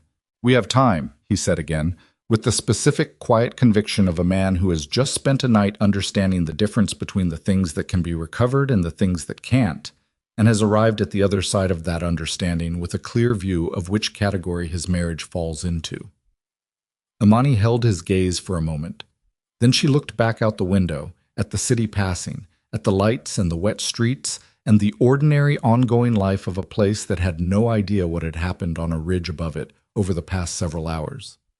The community foundation, she said. He looked at her. I've been thinking about it for a while. Using part of the house, the east wing, it's barely used, for something that isn't just a property. She paused. Women rebuilding. After financial abuse. After the kind of situations where someone has spent years convincing them that they have no legal standing, no rights, nothing that actually belongs to them. She looked at her hands. I understand that experience now in a way I didn't before tonight. Not just intellectually. Jae-hwan was quiet for a moment. You want to use the house. I want to use my house, she said. Simply. Not making a point of it. Just saying what was true. He nodded. Then we will. The car pulled into the neighborhood where they lived, past the familiar landmarks that had become familiar over 3 years of this city being home. The corner with the coffee place that opened too early and closed too late. The stretch of street where someone had planted bulbs along the strip of grass between the sidewalk and the road that came up every spring in colors that made no sense together and were somehow perfect. They stopped in front of the house. Park got out and held the door, and Jae-hwan got out, and Imani got out into the cool, damp air and stood for a moment on the sidewalk before going in. Not because she needed to collect herself, just because the air was cool and real and present in a way that felt, after the past several hours, like something to stand in for a moment before going inside. Chae-hwan stood beside her. He didn't rush her. Months later, when the Community Foundation had its first intake meeting and the East Wing had been converted and the papers from the secondary estate had been processed, and the legal noise from the man who had waited 11 years had been efficiently and permanently silenced by a combination of documentation and the kind of quiet pressure that Jae-hwan's world applied when it needed to apply it. Months later, Imani would try to identify the moment things actually changed. Not the dramatic moments, not the coat around her shoulders in the dining room, not the documents on the table, not the verification protocol signed at midnight. The moment underneath those moments. The actual turn. She thought it might have been the car. The silence in the car. The two of them sitting in the back of a car in the middle of the night with everything broken and everything also, improbably, more honest than it had ever been, and neither of them pretending otherwise. But she was never completely sure.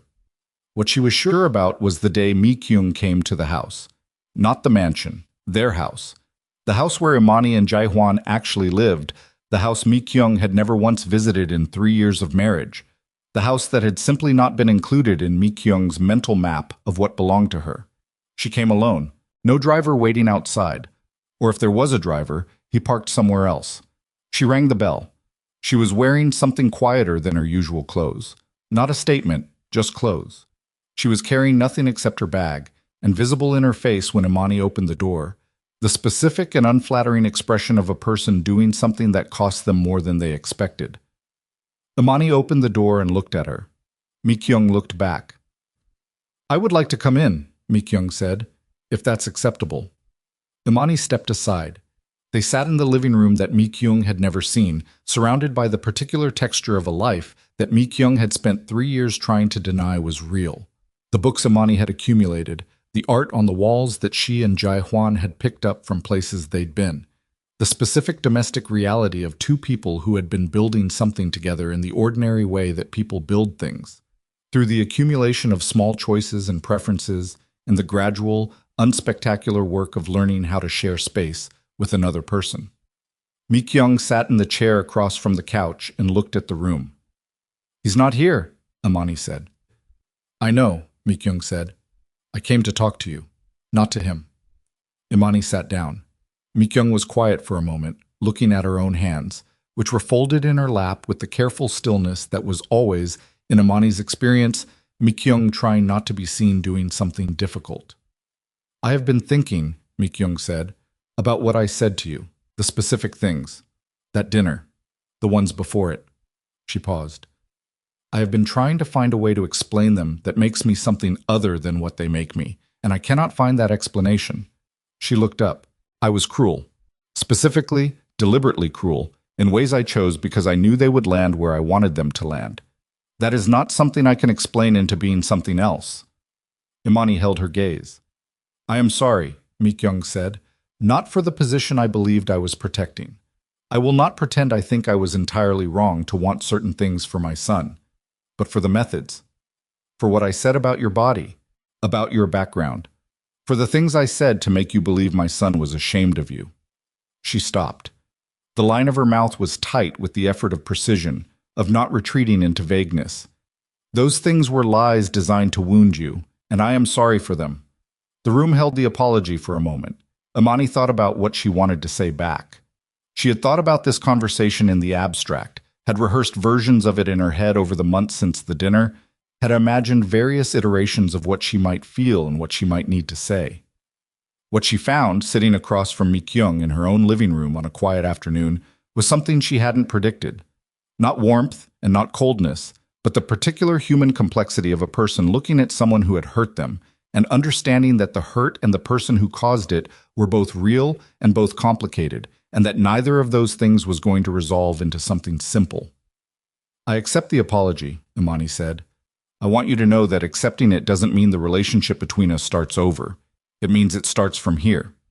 From what actually happened, not from a version of it where we both pretend the past 3 years were something other than what they were." Mi-kyung nodded. "And I want you to understand something." Imani's voice was even and without heat. "I was never your enemy. I was never trying to take him from you. I was trying to be his wife. And those two things could have coexisted if you had allowed them to. Mi-kyung looked at her for a long moment. I understand that now, she said quietly. I know, Imani said. That's why you're sitting in this room. They sat together for another hour, not warmly, not with the ease of people who had resolved something completely, but with the careful, real presence of two women who had arrived at a truth they both needed to be in the room with and were finding, to neither of their complete surprise, that the truth was bearable, that it was in fact less painful than the years of maneuvering around it had been. When Mi-kyung left, she paused at the door. The foundation, she said. The East Wing. Yes. I have contacts. She said it carefully, not as an offer of control, not as the old language of influence and access. Women who run similar programs in other cities. If you wanted, if it would be useful, I could make introductions. Imani looked at her. That would be useful, Imani said. Mi-kyung nodded once. Then she walked out, down the path to the street, and the door closed behind her. That evening, Jae-hwan came home and found Imani in the kitchen, making something involved that had taken over most of the counter space, and he stood in the doorway for a moment looking at her with the expression she had learned over 3 years to identify as him, simply wanting to be in the room where she was. Your mother came today, she said without turning around. He was quiet for a moment. How was it? Hard, she said. Real. She turned and looked at him. A start. He looked at her. His face in the kitchen light was ordinary and tired and entirely itself. Not the Mafia Boss. Not the feared name, not the controlled man in the charcoal suit who had walked into a dining room and changed the shape of everything. Just a man who had come home. Are you okay? He asked. She thought about it honestly, the way she had learned to think about things since the night she had stopped performing okayness in rooms where she wasn't okay. I'm getting there, she said. He crossed the kitchen and sat down at the counter, close enough to be present, far enough not to crowd the considerable production happening on her workspace. Good, he said. They stayed in the kitchen while the food cooked and the evening settled around them, talking about ordinary things. The Foundation's first intake session, a call he'd had about the business, something small and funny that had happened that neither of them would remember in a week. The ordinary texture of a life being lived forward, with all its accumulated history still present but no longer in the driver's seat. Outside, the city went about its business. The mansion on the ridge sat in its amber porch light, no longer a seat of power over anyone in this story, just a large house where a woman was learning, slowly and at real cost, the difference between love that controls and love that allows. Imani Voss did not change her body. She did not become a different woman. She did not stop being warm or perceptive or willing to give people more chances than they perhaps deserved. She simply stopped doing any of those things from a position of apology for her own existence. And the space she had always deserved to occupy, she occupied it, fully, without asking permission from anyone in any room she walked into. That was not a small thing. It never had been.